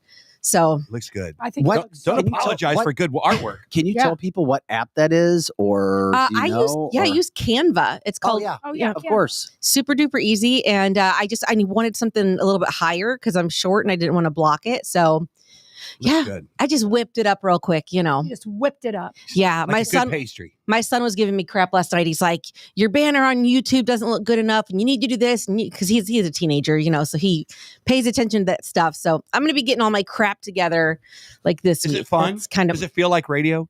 It's fun. It's great. I love it because I don't have any sponsors. I don't have any commitment to anyone or anything. Like, it's just the one thing I'm doing right now in my life for fun. Everything I do turns into work because it's like, oh, but you can make money if you do this and this and this. And it's like, I just want one thing in my life that I'm not like chained to make money, that I just do for fun. And so Haas and Stephanie, who are with me, are like my best friends and so easy to talk to. And can you tell people how you decide your topics? Because you had more of a serious topic yesterday. Yeah. But it was so there are so many people that watch because of what's going on Netflix. Basically, we want to talk about whatever people are talking about at the water cooler at their jobs. Like, what is the average person talking about, all across the boards, all races, all incomes? Like, what are people talking about right now? And so whether that's something stupid Kanye West did, or it's something right now, like on Netflix, there's a new show called American Nightmare. I don't know if you guys have seen it. It is incredible. And I already knew that story because I'm a crime junkie. So I've known that story for years. And when it came out, I was like, oh my God, people are going to flip out when they see this story. Sure enough, they did. And people had a lot of questions left over. So we did an entire show dedicated to American murder. And I answered a bunch of questions for people because, again, I'm a crime junkie. So I already know a lot about this stuff. And it fascinates people. So basically, whatever's going on in the world that is fun and easy to talk about, I'm going to talk about on the show. Do you watch a clock like the old days on radio? No, but I used to. I mean, like I try to keep it to an hour. That's just my only job is to try to keep it to an hour. But if people are buzzing about something, that's what I'm talking about. Yeah, and that was good. And because I knew you were going to talk about that, I didn't even get home until 10 o'clock. But I'm like, in case she talks about it, I got to watch it. So I was just going to watch the first one. I didn't go to bed till like 1:30 last night because I sat there and watched all three. You can't. She binge watched you. She binge watched. Right. I binge watched her first and then the three shows. So I was up for 4 hours watching what Kelly was talking about and then the show she was talking about. Remind people how they can watch you live and where they can find it. So just on YouTube, just go to YouTube, type in @KellyMano, and follow me. There's a little thumbnail that says it's about American Nightmare. So if you watched that and you have questions like everybody else did, everybody had the same questions. Like, why did she have a bag? And why was Andrea the target? And things like that. And I'm sort of your secret crime expert. So I don't... tell the listeners who are on here, because somebody just asked me, what in the world did Andrea have to do with any of this? Like, they left it open-ended that, what's up with Andrea? Did she do it? No. Andrea was just going to be the victim of circumstance because he was a peeping Tom and he would prey on anyone who was local or close to him. And he would try to kidnap women in their like young, like 20s. But he apologized afterwards. No, he did not. Well, yeah, I know. He did. The women. He did to some of the women. Yeah, but let him go. If they just go and listen to my show, I answer all the questions like in depth. And so that's, if you just go to YouTube and type in Kelly Mano, you'll find it, because I don't want to bore the boys that don't watch murder the way that girls do. But there's guys that like that. Yeah. I mean, if I don't have anything else to do, I'll watch it. Yeah, you'd like it. And like it's it. Good. It's Friday night murder shows. That's my jam. Hey, are you excited about since you're such a huge Swiftie, are you excited you get to see her again next week in NFL coverage on Sunday? Yeah, I am. And One more time. I'm about to smack the shit out of all these people who are giving her hell about it, because I'm not. Like what is she doing wrong? She's having a blast. She's going to the games. She's supporting her boyfriend. I'm on Team Kelly on this. I am too. I don't mind seeing What's Taylor the Swift. problem? I am too. It's because a lot of people don't All like of us are her in unison on this? Damn. Yeah, a lot of people don't like her because if you're a conservative, they don't like that she isn't and that her boyfriend pushed the jab. But sometimes in life, I agree with him. I'm not disagreeing with him. But besides that point, and I know that's huge, she doesn't really have bad music for your kids to listen let's not to. go crazy. She is an amazing role model just as a woman. And the shit that she has not taken from men in the industry. She's great. No, here's the thing. She goes to the game to support her boyfriend. Amen. Okay, there's a camera like half a mile away. She has no control over how many times she's on the Jumbotron, whether it's 2 or 20. Right. All right. And for somebody like me, who I know a lot of athletes' wives that go to these games and sit and file their nails and play on their phone, they're not even watching their husband or boyfriend She play. does seem legit. Oh my God. Yeah. She's into the game. She's loving it. She's having fun. She has no idea how many times she's on the Jumbotron. Do you think this is what I always think of when I see the Jumbotron shot. Mhm. Do you think she's legitimate friends with everybody in that box, like Mahomes' Yes. girl? Do you think she likes these people? Or do you think she's like, I gotta tolerate him because it's the girlfriend of Mahomes? No, she is the most genuine person of all time. I mean, When they're she's hugging, I you think guarantee she likes Jason Kelsey, the brother. I don't know if she's all in on Brittany Holmes, but she certainly appears to be. I mean, she doesn't have a choice. I think Brittany Mahomes is like so excited that Taylor's in there. Yeah. But like, and I know Taylor spoke out on like one thing like 10 years ago about like one candidate, and then Travis does his COVID commercials. What do you mean a candidate? Political? It was like 10 years No, it ago. wasn't. No. I'm gonna give you my conspiracy theory on Taylor Swift in a second because she recently just backed Biden again. She backed Biden? Yes. When? How? Yeah. Show me. I'm gonna find it. I want to see the proof because people like to say she's political and it's not. No. Like 10 years ago, she backed like a governor or something for her own state. And it was like a very quick and small thing. She's not a political artist like at all. No, she's not. And I think, and she told people to sign up to vote recently. Yeah. And there was a side story that was put with it that made her, quote, vote Democratic. Then that's not like she's not in control of the things that everyone writes about her. Yeah. And but I have a feeling I know why, if that is true.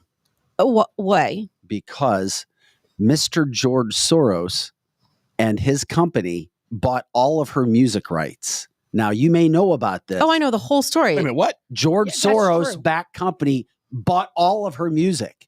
And she's re-recording it. She's already defeated that giant. Yeah. So what I'm saying is she had to deal with that. And she called Soros out publicly.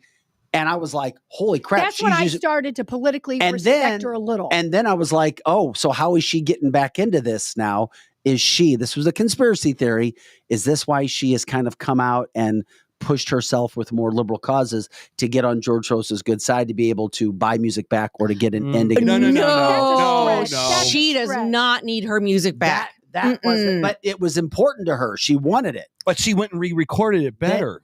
Yeah. I didn't know she went and re-recorded. Yeah, that's what Prince did. Prince did the same thing. So basically, she had recorded all of these albums, and then Scooter Braun and Big Machine Records bought the rights to the recordings of those songs. So they didn't buy the publishing. Backed by George Soros. Correct. Well, I don't know who. It is George Soros, and that's the irony of her being that's a political figure. Okay, so I know this whole story up and down, and I don't even know that name or how he was involved. Her problem was with Scooter Braun, and anything that she has done political has always been kind of to like her platform has always been like gay rights and letting them have the same rights as that's the platform she pushes.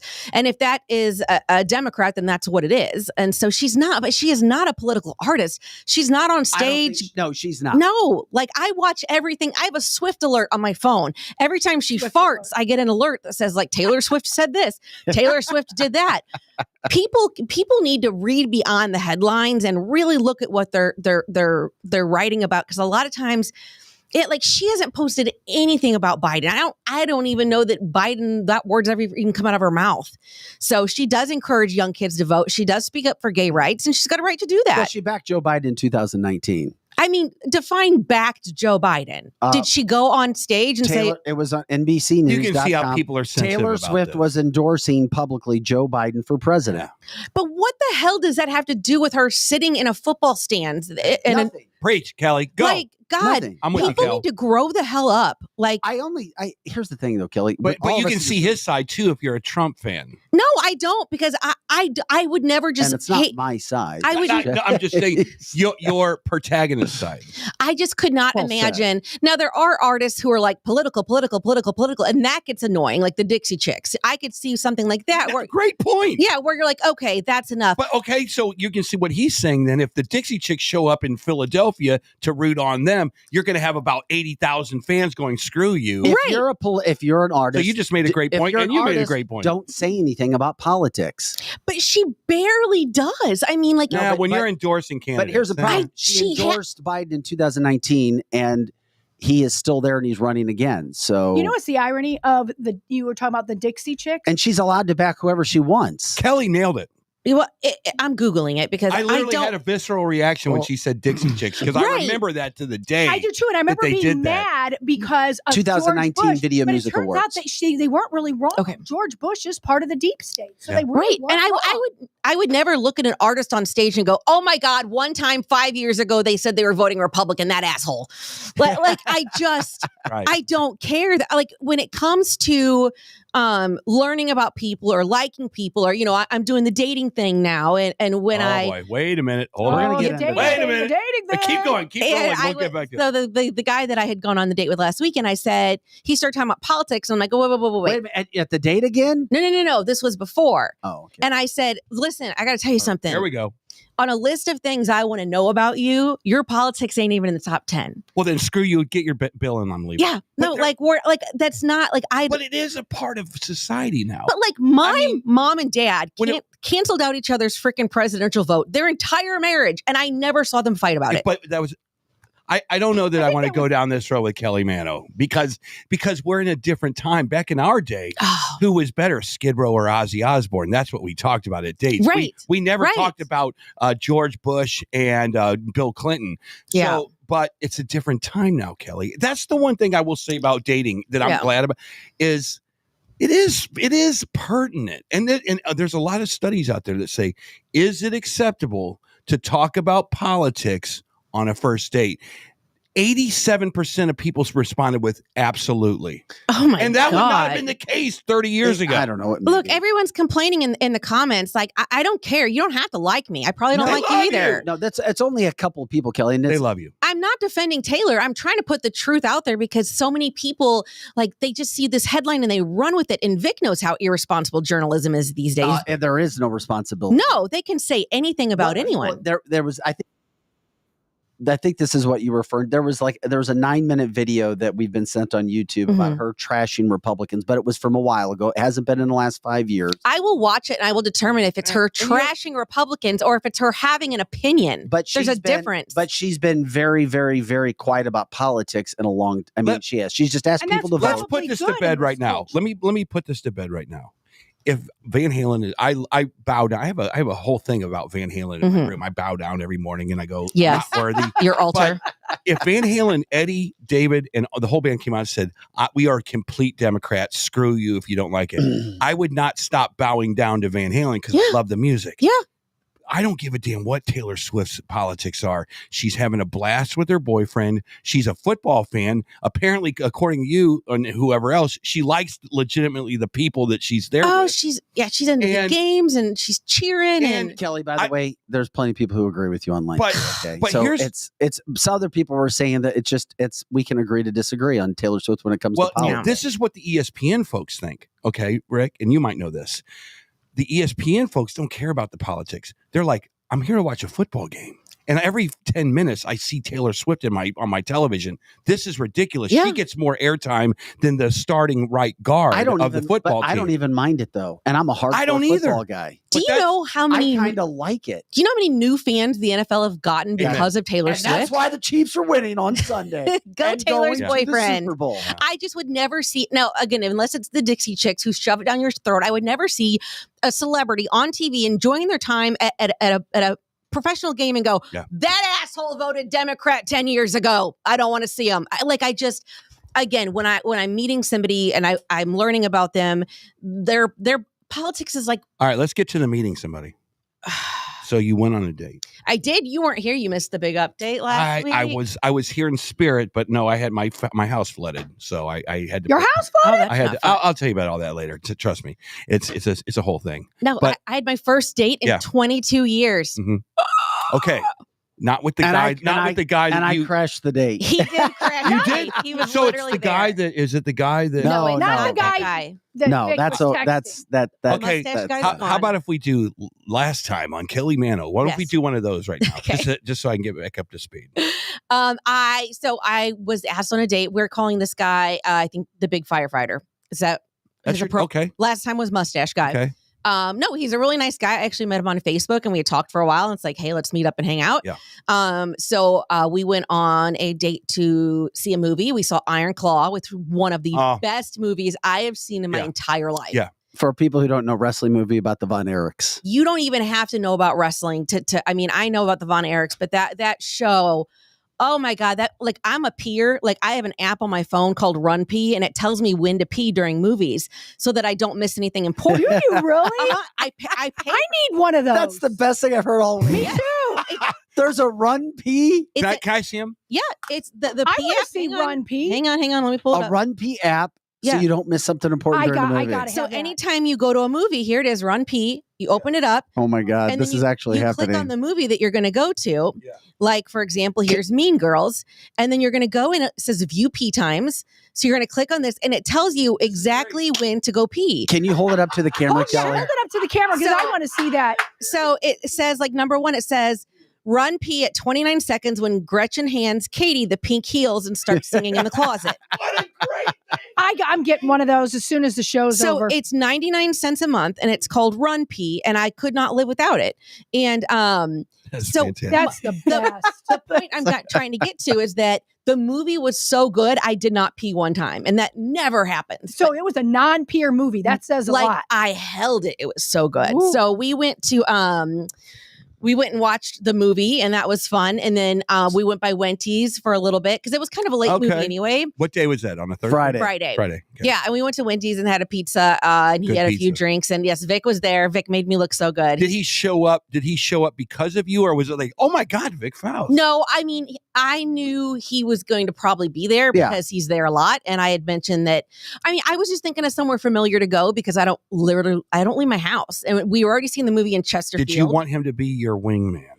It didn't She matter did- either No, way. Fair Does question. Kelly Mano ever need a wing man, Well, hold wing woman, I did it wing last week. anything? I did it No, last she week. doesn't. A friend of ours. Yeah. A friend of ours, me and Christie's. We asked us to go to dinner, an A expensive. female or male? Her friend. He's a male. She was a female. Okay. Christy was friends. First date, wingman, wing couple. Yeah. It makes a lot of sense. Now they're Yeah. going on date 3, 4, 5, 6, Wow. and 7. So was that what you were kind of expecting with? Well, Vic? no, I mean, honestly, Vic's been a great wingman between like texting the mustache guy live on the air. And bar then romance. and then happening to be at my very first date. Uh-huh. Um, And everybody has to have a Delivering your wingman. first kid. Here's the thing. I was And Vic, I'm going to compliment you about that. Okay, too. let me- tell me If I this. get upset about something in this world, uh-huh. that I will just text him now and go, "Did you know what?" And he'll be like, "You want me to call him?" And I know he will. I right, know. vigilante justice. Yeah, I mean, he would call him, he would text him, he would do whatever because of loyalty. What's that You gotta movie have a where wingman. He's a where great Ben one. Affleck says to Jeremy, The town. the town, he's like, "No, I need you to come with me. We're going to hurt some people." Like, Yeah, it's like, whose car are we taking? Yeah, yeah. he's- Whose car are we taking? and you can't say anything. Are you in? No. Yeah, you're. I'm in. Yeah. Yeah. Oh Yeah. my God. Yeah. That's like how I was raised. Yes, and Vic- Because and we're Vic's- Metro Easter. Yes. Well, Vic's the It's a type Metro too. East. I can go. You know what? He gets a phone call and he's like, "Kelly, Lizzie, Eric, Pro Joe, they robbed a bank." And Vic would go, "What did the bank do to them?" Yeah. That was Exactly. So did exactly what he Kelly? would say. So when you walked in, did Kelly text you and go, Project Black Book is on? Project No, Black Book is no. on. No, here's the thing. Let me give you my intro. I was already going to be at Wendy's. Did I stay longer or later because Kelly was coming? Yes. Matter of fact, at one point in time, I didn't think she was going to come because you guys got there a little bit later. So, Yeah. so I was thinking maybe you two just went back and had a nightcap somewhere else. And I was like, no. good. That's not how I You were operate. originally there to see Tori Allen, right? No, that was Saturday. Oh, was it? Okay. I'm so My bad. confused. But here, I so have ADD. all of a sudden I turn around and here's cute Kelly she looks up and she smiles because all I saw was a wall walking behind her. It's not that big. Because this dude is every bit of 6'4" height and like just wide shoulders. And did he go, Missouri Tigers? How cute? No, he was very sweet. I was at Penn State. No, this guy was kind. I won't say sweet. I'll say kind. And he walked in, and I told, and I can talk about this because I'm comfortable with myself. Yeah. But when he walked in, I was like, and I told Kelly after the fact, I said, I could tell he was a good guy by his eyes. I mean, he had these eyes. Yeah.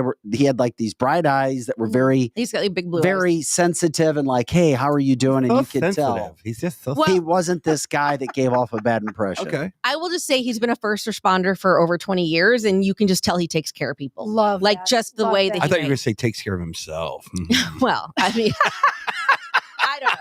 I don't even know what that means. I It's just- was like, there's a where are we couple going with meanings. this? Couple meanings. I will say that Vic made me look fantastic because as soon as we walked in, it was like he had seen like Santa Claus. He was so excited. I was. And he's like, Kelly. And then he turns right to the firefighter. He's like, Mhm. I love her. She is the best. Yeah. I love her. And it was almost like telling him, like, Yeah. you better be nice Yeah. to her because Stamp of approval. Yeah. I Wow. love her. good. Yeah. He I gave love you it. the blue ribbon. Donna's asking the most important question. What? About you. How did you feel? Did you have fun? Oh. Did you enjoy this night and enjoy Mr. Firefighter? I did.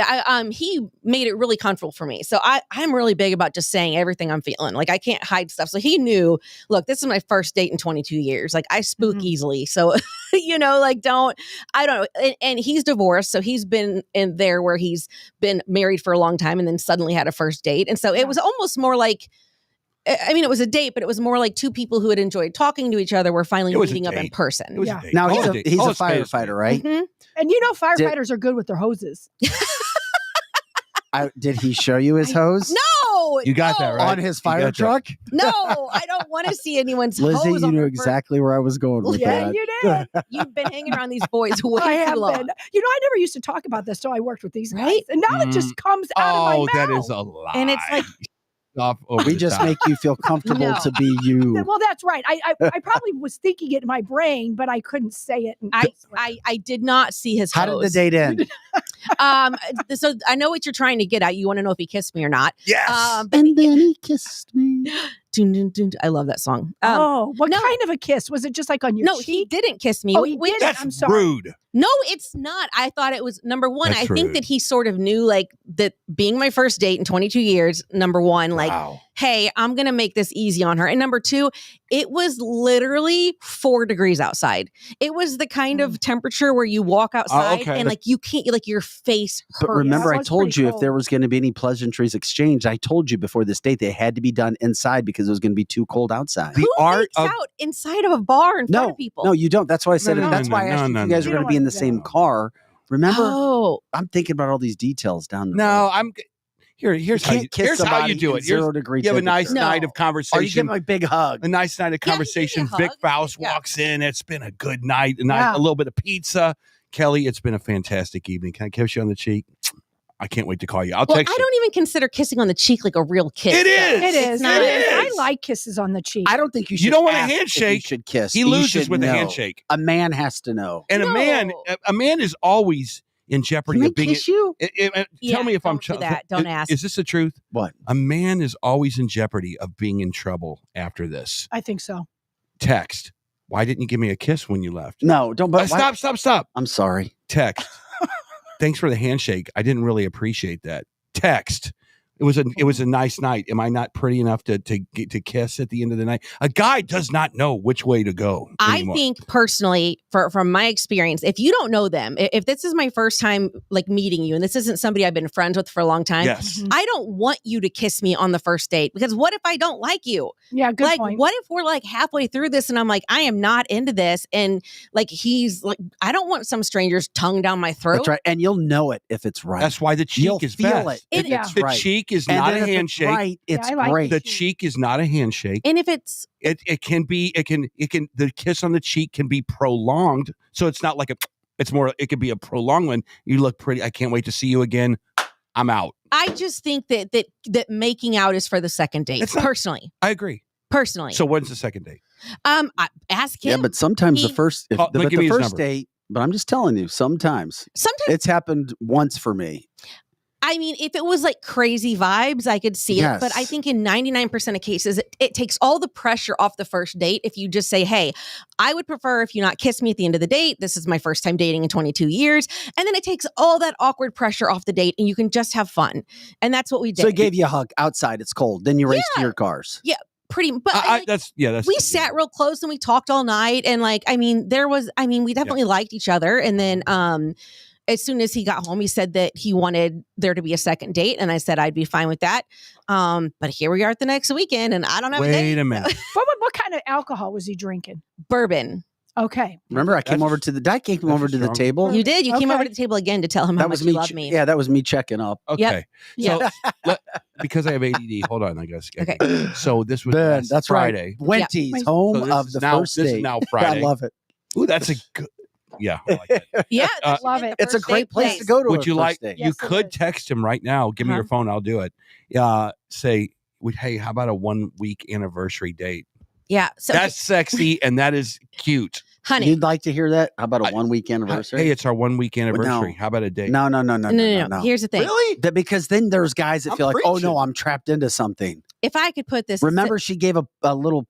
What was it? A pussycat or something? Kitty cat. A kitty cat. Did you send him a pussycat? No, I've been hard ass with this one. Okay. But, okay, so you've been a hard ass. No.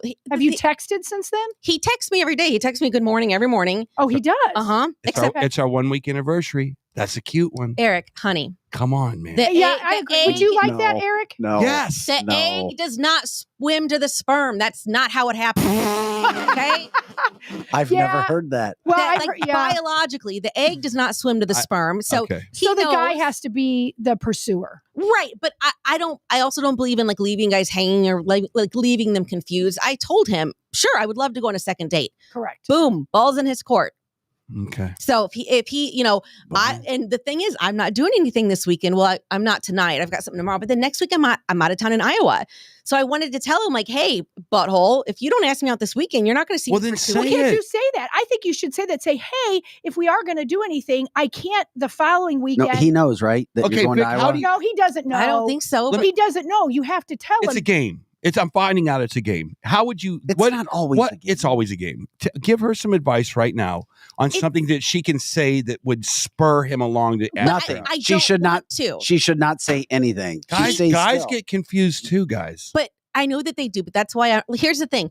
And I've talked about this before is that I'm looking for a guy that I don't have to like baby along and say, here's what I'm looking for. Fuck yes energy. I'm looking for someone that if I say, do you want to hang out? They're like, fuck yes, I want to hang out with you. Kelly is different than yes, most of these other women. Yeah. Well, but I like Kelly that. Kelly's like what every guy wants. It's like direct. It is black and white. There is communication. You know where you stand. Yes. And then if you screw up, then you took the facts and you screwed it up. At one point, I didn't hear from him for like a day and a half. And I thought, okay, I've been ghosted by him. Like, that's just what happens. And then he had texted me something about the dogs I'm watching. I'm like, oh, you're still here. I thought you ghosted me. You didn't say that, though. Yeah, no, I said, I thought you ghosted me. And he said, oh, no. He's like, I was trying to like not come across as needy and like text you too much. I'm like, listen. See, it's a game. Take everything. No. No, that's not a game. I told him, take everything you've been taught about games and throw them out the window. Yeah. Because I don't overthink or overanalyze You know what that is? anything. That's residue from his previous relationships. Exactly. So I said, take all that. I've had that. And get rid of it. Because if you don't text me, if I text you good morning and I don't hear from you for a day and a half, I think you don't like me. I think most girls think that, though. Yeah, Kelly. I don't think, oh, he's at home trying to not. No. When was the last communication? This morning. He texted me this morning. Give me his number. Is his name John? No. So he asked for another date. You said yes, and then just nothing's been planned yet. He just hasn't asked any like specifics yet. Yeah. Okay. Pretty much. All right. Well, the weekend is coming. You went through a whole week of I know, but honey, if you want time with me, you got to ask me before the weekend gets here. So like my weekend is now taken. Oh, so you're not a spontaneous person. Oh, no. I'm the busiest person I know. That's all I am is spontaneous. Yeah, At 6 o'clock on a Saturday, you want to go out? No. We know. That's it. I mean, We know you're I'll get off the spontaneous. couch for that, I guess. Like, I don't have plans tonight, but I've already decided, like, I'm going to stay in, clean my room, watch murder shows. Like, what if he But says? what if he calls and says, but then it's too late. You should have asked me before. No. Come on. I am not Life a day is up. short. No. Life is short. I am not like I am not an afterthought. You know what though, Kelly? I'm fine with you not saying anything. At the other point in time, if you did, because it is Friday, next weekend you're gone all weekend and he doesn't know, right? I mean, I mentioned it a while ago. I don't know if he remembers because I mean, just like in small No, talk. here's what you got to do. And sometimes it sucks, Mhm. but sometimes you got to give a little to get a little. Here we go. Yeah. So Start preaching. remember that. You got to give a little to game. get a little. That's a game. In the No, beginning, no, it it's is a game, unfortunately. No, I don't like to call it a game. Can I just put the room at par? A game is this. Can I just put the room at par? A Yeah. game, if it's not a game and Kelly wants a date, she goes, I want to go out on a date. Where can we go? I understand what you're saying, that you Mhm. want him to drive the proverbial fire truck, Mhm. but if it's not a game and you want to go on a date, Uh-huh. I would like to go out to Five Guys Burgers for 20 minutes. I told him that I would go on a second date with him. So I mean that's already been established. Don't So- say anything. And then the only thing that you should say, if you did, in my humble opinion, is since you guys are so chatty back and forth, which is great. That's the comfortable. So there's comfortability. Yeah. right Oh now. yeah. You say, hey, I'm gone next weekend. I've got time this weekend. If you want to do something, let me know. If not, I'm going to book up my schedule. Yeah. I mean, like he knows I'm a pretty busy girl. So, And then you put it back on him again. It's like just- there, or don't say anything and then But- just 'cause let him here- realize, 'cause- what? I thought I was going to be able So to is go. he No, Uber- is dude, he I got to Uber- go to Iowa. Is he You uber lost single? out. Does he have an apartment? Is he by Yeah, he's got himself? his own house. Does he have kids? Yeah, they're older though. That's his kids are that's the same age as mine. that's a little bit of a challenge sometimes. He might be in the same boat as you. I don't know what his situation is. He might have a glee club to go to. He doesn't have a glee No, he's a good Go to a dude. He's a glee good club. dude. Who told me he's a good dude? Yeah, I mean, the a thing is, pickleball club. Who knows? at this age and in this stage of dating, the thing that's attractive to me is Yeah. effort. Period. Effort. Like Yeah, I how get like effort. How about at any age? at any age. Effort is I'm, a big deal. I'm not playing male hard to or get. female. I'm not answering his text to make him wait longer. Like I'm completely just. If I like you and you like me, let's be stage 5 cleaners. Like we don't have to follow any rules of like don't call her for this many Yeah. days, and and that's what I told him. I'm like, don't not text me because you think you're going to sound needy, because I'm going to think you don't like me because I think like a normal person. I'm not like a lot of other girls. I just take it on its face. So what's attractive to me is effort. So Is there a chance he's listening to this right now? God, I hope not. Does he know that you come on this show or you have your own podcast? Yeah, he follows my he knows about my social media and stuff now. So he Well, this is social media. yeah. He might be here. If he was listening, I would assume I would have gotten a text. So You bitch. No. He'd be like, you just called me a butthole. he might listen later. No, it's okay. He's a firefighter, so like they just cuss all the time and Yes, drink that- all the time, and so it's perfect company for me. Okay. Yeah. Well, maybe he's going to listen to the show later. He might. Yeah, this is archive. I mean, he better get his ass in gear because my inbox is full. My dance card is. I mean, like That's what I'm talking about. there might be another guy asking me out. I mean, like I don't know. but that's where you're at right now. You want to kind of date around, don't you? You don't want to. I hate dating. I really do. So you're like at a turnstile when it clicks right. You want to stop there. You're like next. Oh, that's the one, and I'm done. You don't want to you don't want to play the bachelorette. Eric, I talked to another. No. I talked to another 40-year-old single mom at my son's football banquet. Yeah. Our sons are really good friends, and she just went through a divorce Mhm. right before Kelly. Mhm. I think it's not. I think she just turned 40 or about to be 40. And I said, "How's everything going?" She's like, "It sucks. Why? It's terrible dating." And she's like, Okay. I think it's anywhere. She's like, especially difficult in St. Louis. Mhm. And she's like, to tell you the truth, I'm not sure if I was in some other place with all kinds of people, it would be different. She's like, guys are just who they are these days. And I'm like, oh my God, What because happened? I've heard so many people say, oh, it's St. Louis. And yes, it's a small place here. It's very difficult. I see a lot of single people. They're like, you can't find anybody in St. Louis. I've heard that. Mhm. Maybe you need to do. And it. it's like, oh, I got to go to Nashville or Dallas. But No. but I don't Come think on. the grass is greener. It might be. where It there's- might be. I'm sure. You know what? That's a good point. But maybe you need to do a Gen X series on guys and girls dating back in the day, because I don't remember it being that bad back. Oh, in I the thought day. you were going to say like a No, Gen Xers But- dating millennials. No. Gen Xers dating Cross. Gen Xers.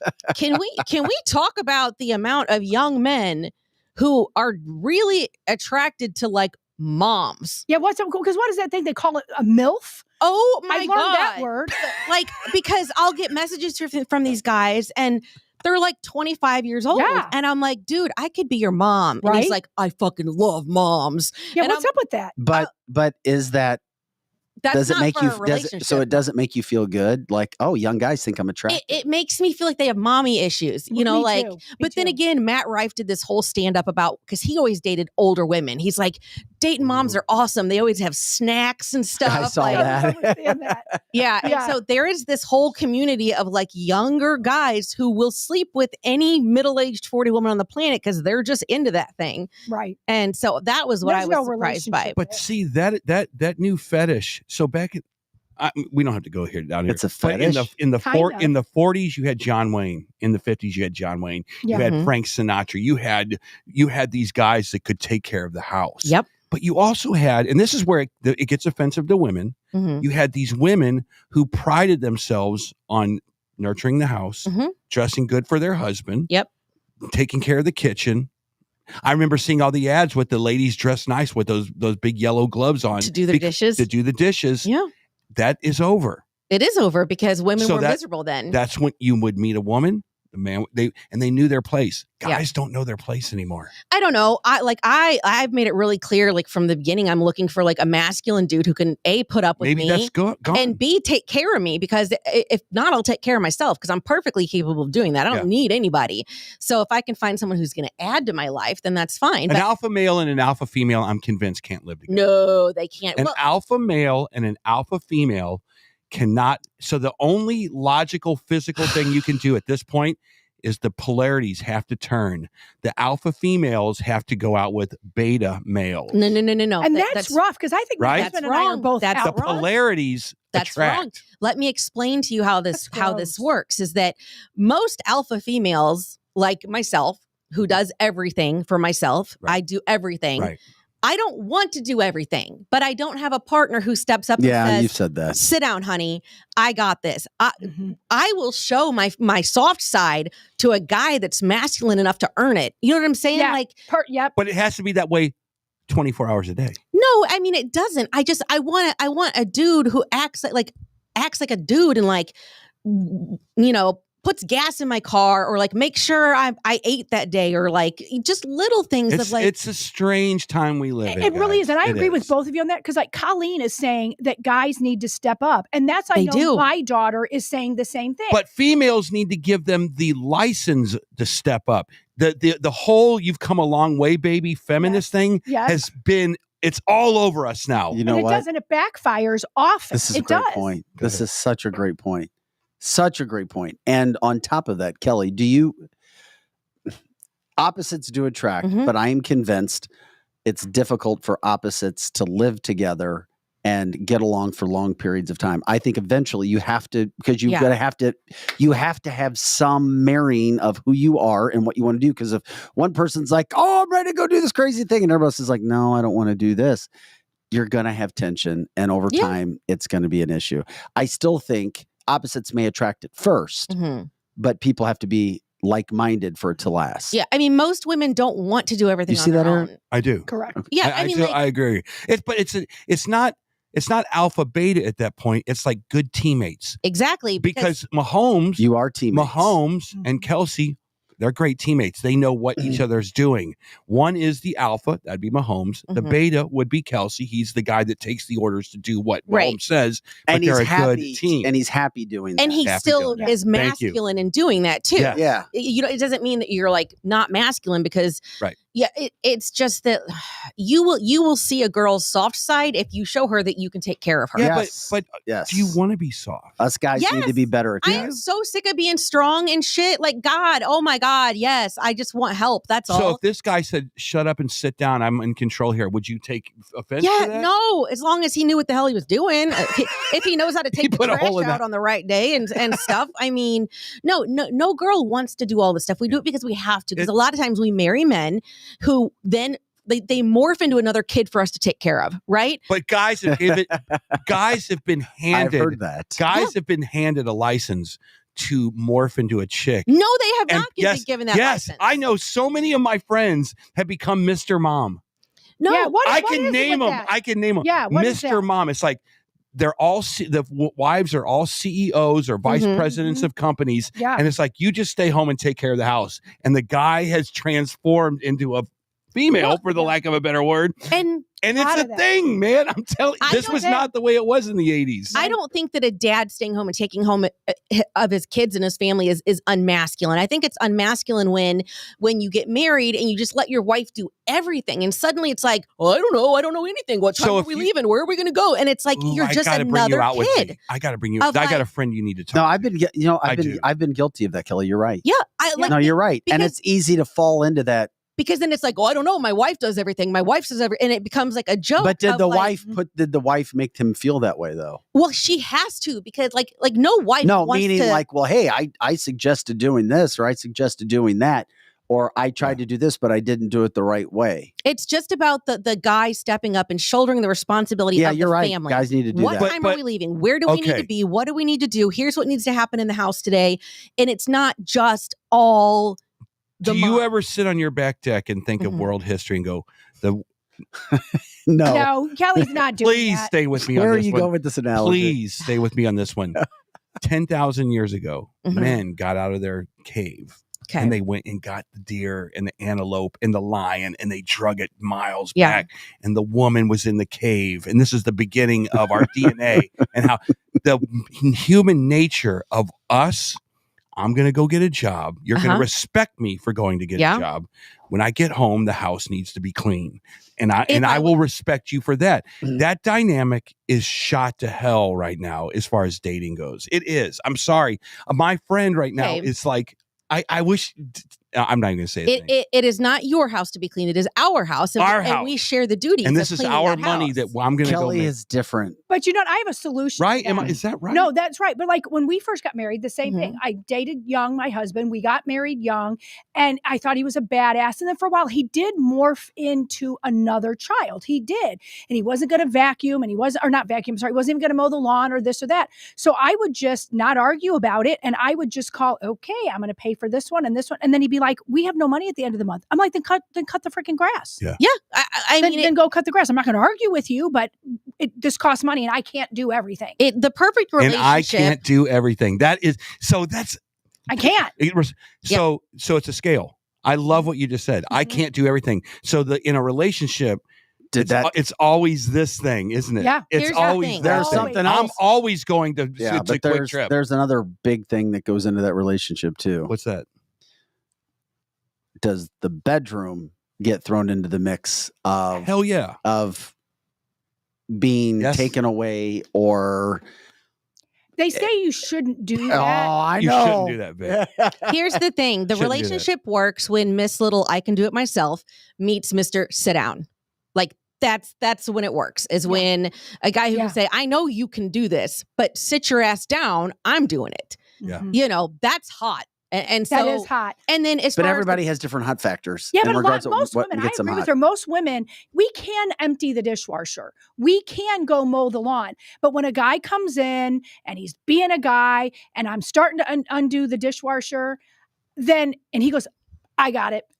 You're more apt to have the bedroom situation talk about, because you're not looking at him pissed like I'm doing everything. Yeah, but I hate that thing where it's like a guy has to feel like they have to fill up the container enough in good deeds. It's not good deeds. It's not like a chore list of who does what. It's recognizing that, hey, my wife looks absolutely exhausted right now. Yeah. What can I do to just make this next half hour of her life easier? Yeah. That's all it is. It's not just bowing down to the wife and doing whatever she wants. It's just recognizing that she's carrying a lot more than you, because the women carry the mental load of the kids.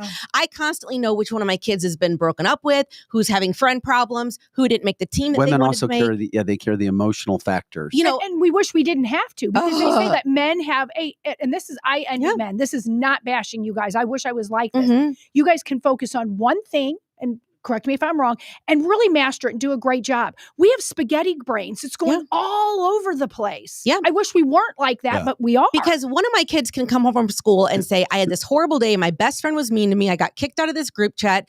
And I'm like, my heart is breaking for them, because a mom is only as happy as her most upset kid. Correct. And I'm dealing with this. And all of a sudden, an hour later, your husband's on the couch going, oh my God, did you see who hit a home run in this game? And it's like, I can't even think about baseball right now. How did your brain switch Yeah. from our kid is hurting to the Cardinal game? But that's great. And that's where you do need the balance. Because I'm like you, Kelly, on that. And my husband will be like, I'm sorry you feel like that, little Johnny or little whatever.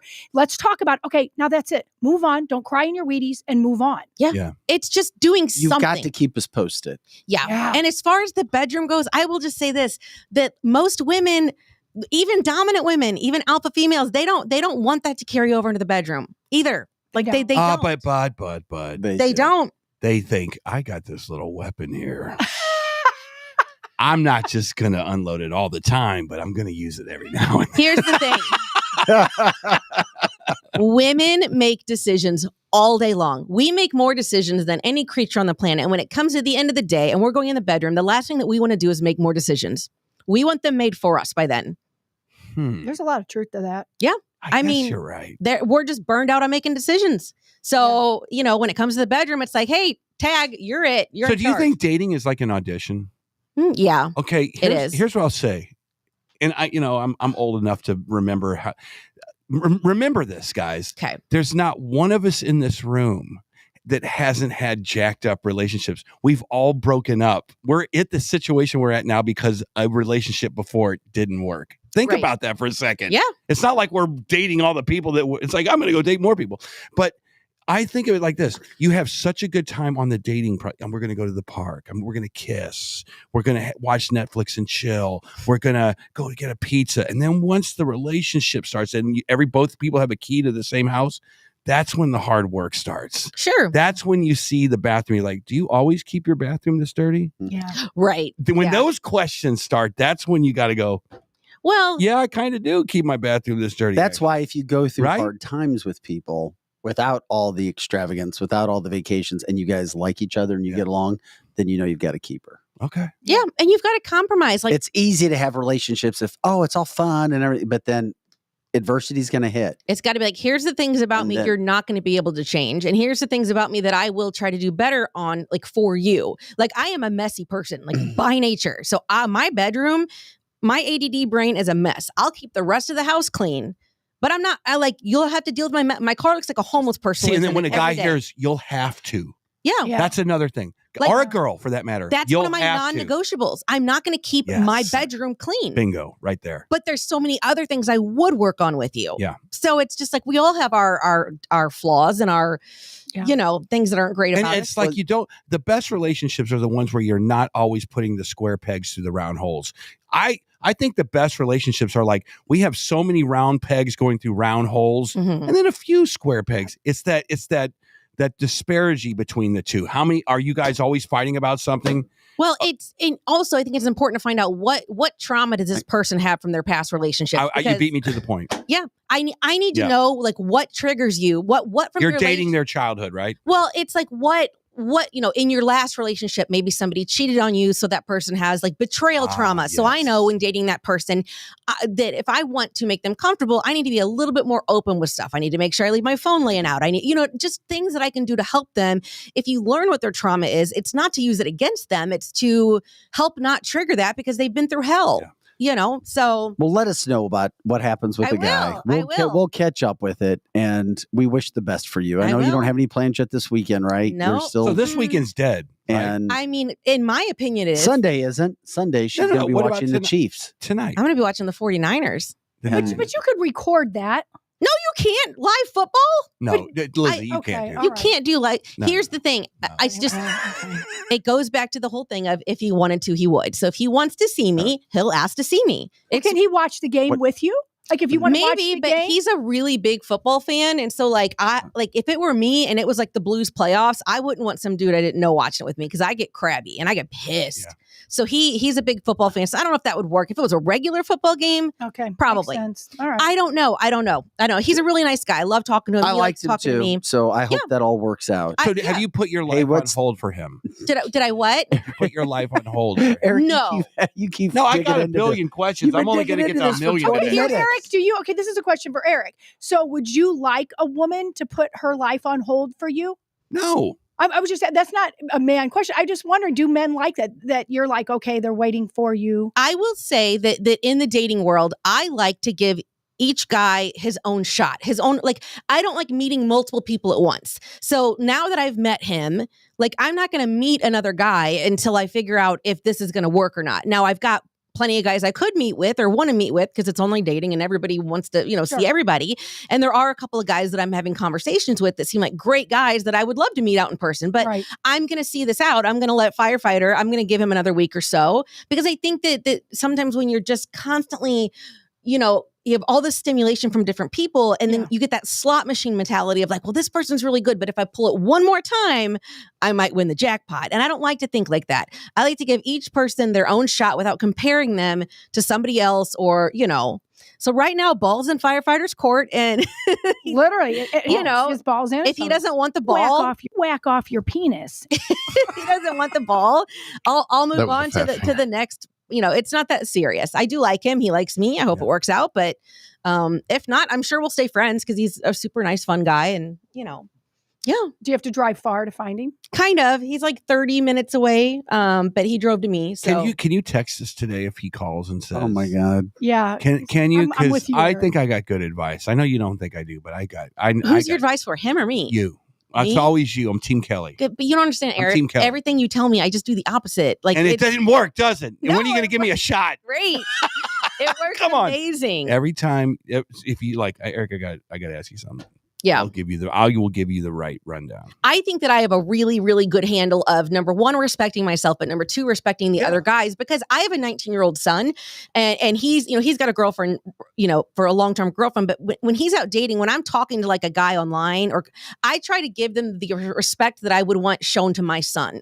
Like I would, like, if I didn't, would I want this girl to tell him, no, hey, it's not working, or be honest with him? Like, that's what I think about. Cause I know, having an adult son, that like, men are sensitive. They have feelings. They're not always confident. Yes. They're not always, they're very insecure. They don't want to ask you out if they don't know the answer. So I try to make all that super easy on them. And it's not all about like, well, maybe you'll get me, maybe you won't. I'll be very clear. Hey, like with Mustache Guy, I like you and I'd love to see you again. Ball in court. You don't hit it back. That's it. I ain't begging. Right, the egg doesn't swim to the sperm. Move So. on. Did you ever see Anchorman? Yes. Of course you did. You are Anchorman. But did you ever remember when he comes in the dream and he comes in the house and Kelly's, or whatever her name is, Christina Applegate is in there with the French maid outfit with all the Zemmies in the dark? That's the life I want.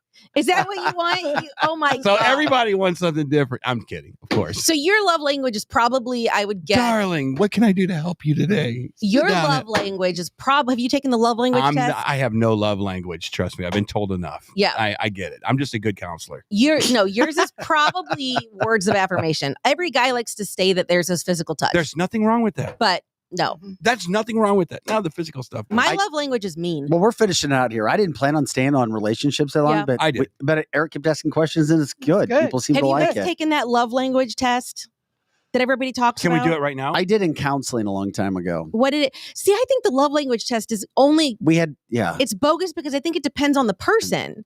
Because my love language is always acts of service, but like Firefighter can't do acts of service. He doesn't live with me. Like he's 30 minutes, so it would have. What are the 4 things? Isn't there 4 things? It's touch, words of affirmation, quality time, and gifts. Is it like gifts? Yeah, and then I don't know. You are famous on Facebook and Twitter and all that stuff. Mm-hmm. Have you ever thought about saying enough with this feminism? It's time to get back to feminine.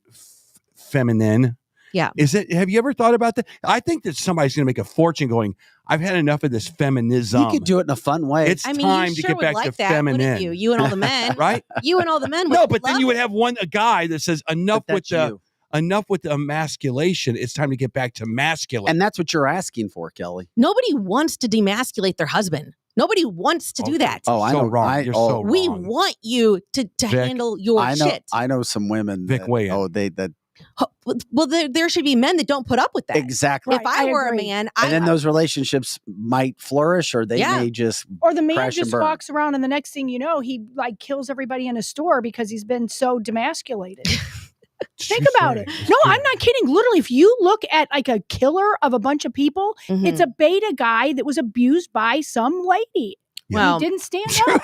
I know a lot of alpha females that are in marriages. I'm not just speaking for myself, and none of us want to do this. We don't want to I don't want to rent a bucket lift and fix my own roof. I don't want to, but we're not given a choice. And so a lot of times women Once again, I do got it all of good. this. I keep saying that. What? Yeah. I said once again, I got it good. Yeah. Yeah. Or at least that you is what I boys have know. it good. I mean, the three of us right here, we really have it good with our. You You know significant what? others. Finding a good relationship, here it is. It's like spinning a roulette wheel, not once, but 3 times and hitting on all 3 of them. Yeah. Yeah, it's like It finding really a needle You in have a to have all haystack. 3. It Mhm. is. You hit on the first one, that's the date. You hit on the second one, oh my God, I can actually live with Does this that mean person. you just keep rolling the dice? No, but yes, You and a just little, keep rolling the dice, little keep bit. spinning the a wheel. little Yeah. bit. It's not. It's. But do you and hard. Christy live together? Yeah. So when you come home from work or whatever, Yeah. do you start doing shit to help the house, or do you go straight to the couch and snore for 3 hours? We've had a bit of problems with the house, so ours is all dedicated to other things. So but no, I think that she's well rounded enough. Yeah. She likes to go out and have fun, throw darts and do the whole 9 yards. You don't have to be going to Jamaica and Acapulco all the time. So no, she likes her downtime. I like my downtime. It kind of works out nicely. Okay. So, you're like you said, I love this before. You said you're dating their past. You're dating their childhood. That's the truth. You're dating their disposition. Yeah, you And have you to be can't- open to learning about that That's and, right. and how you can make them more comfortable. Yeah.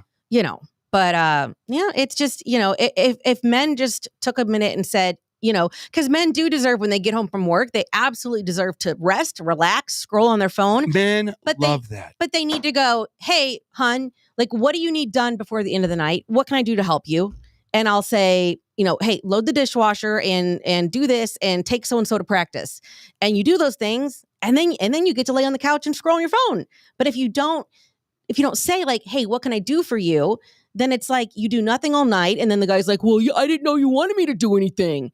Well, you live here. This is our house. Not all guys are that way. See, my husband, he can't see it. Like, and that I used was to be never like that way, Kath. He I did can't ne- see it. But if I ask him to do Never. it, he will do it. But Yeah. if I expect him to see it, he doesn't see They it. don't- I'm going to give I you would the always flip ask, what side of can I that, do? Vic. I'm going to do this. I'm going to give you there. the flip side. Oh, some women are like, he wants to do too much for me.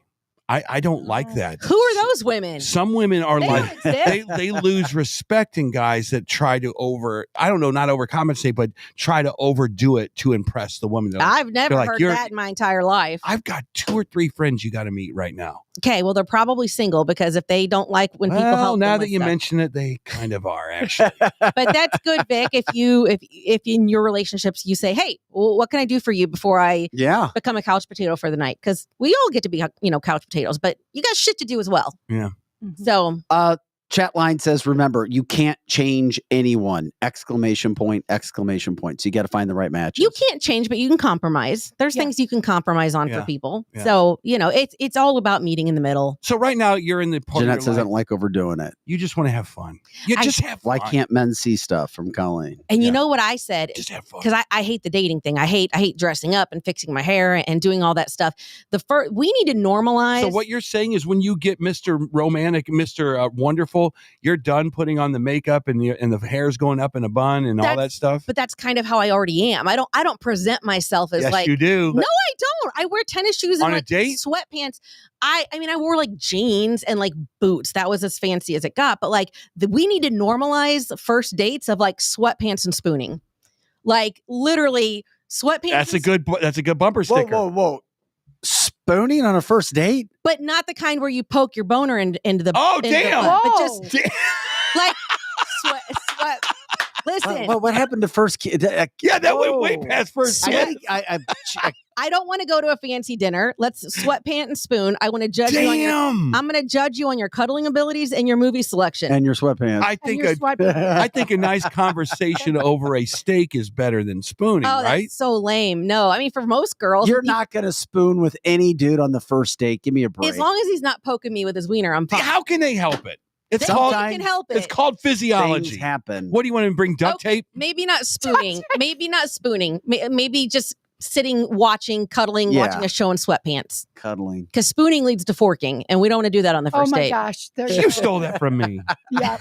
I You love said it. that before? all the time. Spooning leads to forking. I would love for a first. I would love for a first date to be like, hey, you want to come over and be couch potatoes? And I'm like, So yes. you're okay with like Netflix and chill? Yes. I hate fancy restaurants. I hate dressing up. I hate all that stuff. Let's just jump straight to like being couch potatoes. Okay. Okay. Well, And then we that's don't have to not- fake that's it. not asking too much. No, really. don't Oh take me my to like a God. fancy restaurant. Take me to a hockey game or something. Yeah.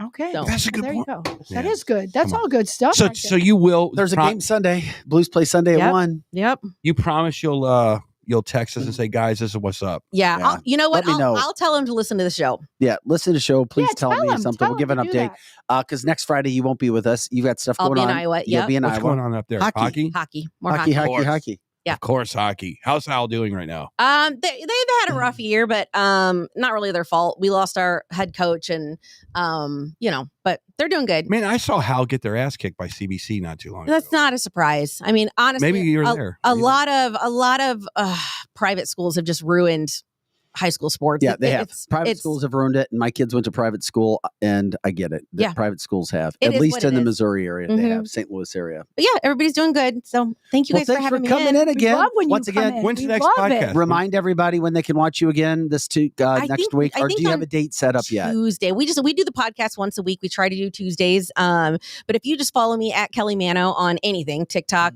Instagram, Facebook, I'll always tell you guys on there, hey, like this is when we're going to be doing the show. And if you just go to the YouTube page, you can see the last couple of shows. And if you're incredibly bored, all of our old archives are still up on iTunes. If you go Nice. If you go to the Kelly Mano show, you can see like there's like 5 years of shows, and we did so much fun stuff. I mean, we interviewed hookers, and we just there's a plethora of information on there. Man, So you guys, you cannot kill the old Steve and DC show. They're number one down in Bama right good now. for them. Your whole stuff is coming back strong and Yeah. hard. Super popular. You just cannot put already. you down. It's really just good. it's just authentic radio. It's Yes. authentic Amen. radio. At I love it. Kelly Mano. Kelly It's Mano. what people are talking. It's what we do from a news and politics Mhm. standpoint. What are people talking about the water cooler? Yep. We take that genre. You take what people are talking about in general at the water cooler. Yep. Kelly Mano, everybody, thank you again for joining Yeah. us today. Be nice to Taylor Swift, you asshole. Go Lions, go Chiefs. For Pro Joe, Eric Johnson, Lizzie Yes. Sparks, I'm Vic Faust. Thanks again, guys, for having us along with you this morning. Have a great day. We'll see. What date is a fart allowed on? Great question. Oh, my God. Third date. Don't wait till you're married. See ya. CancelTheShow.com.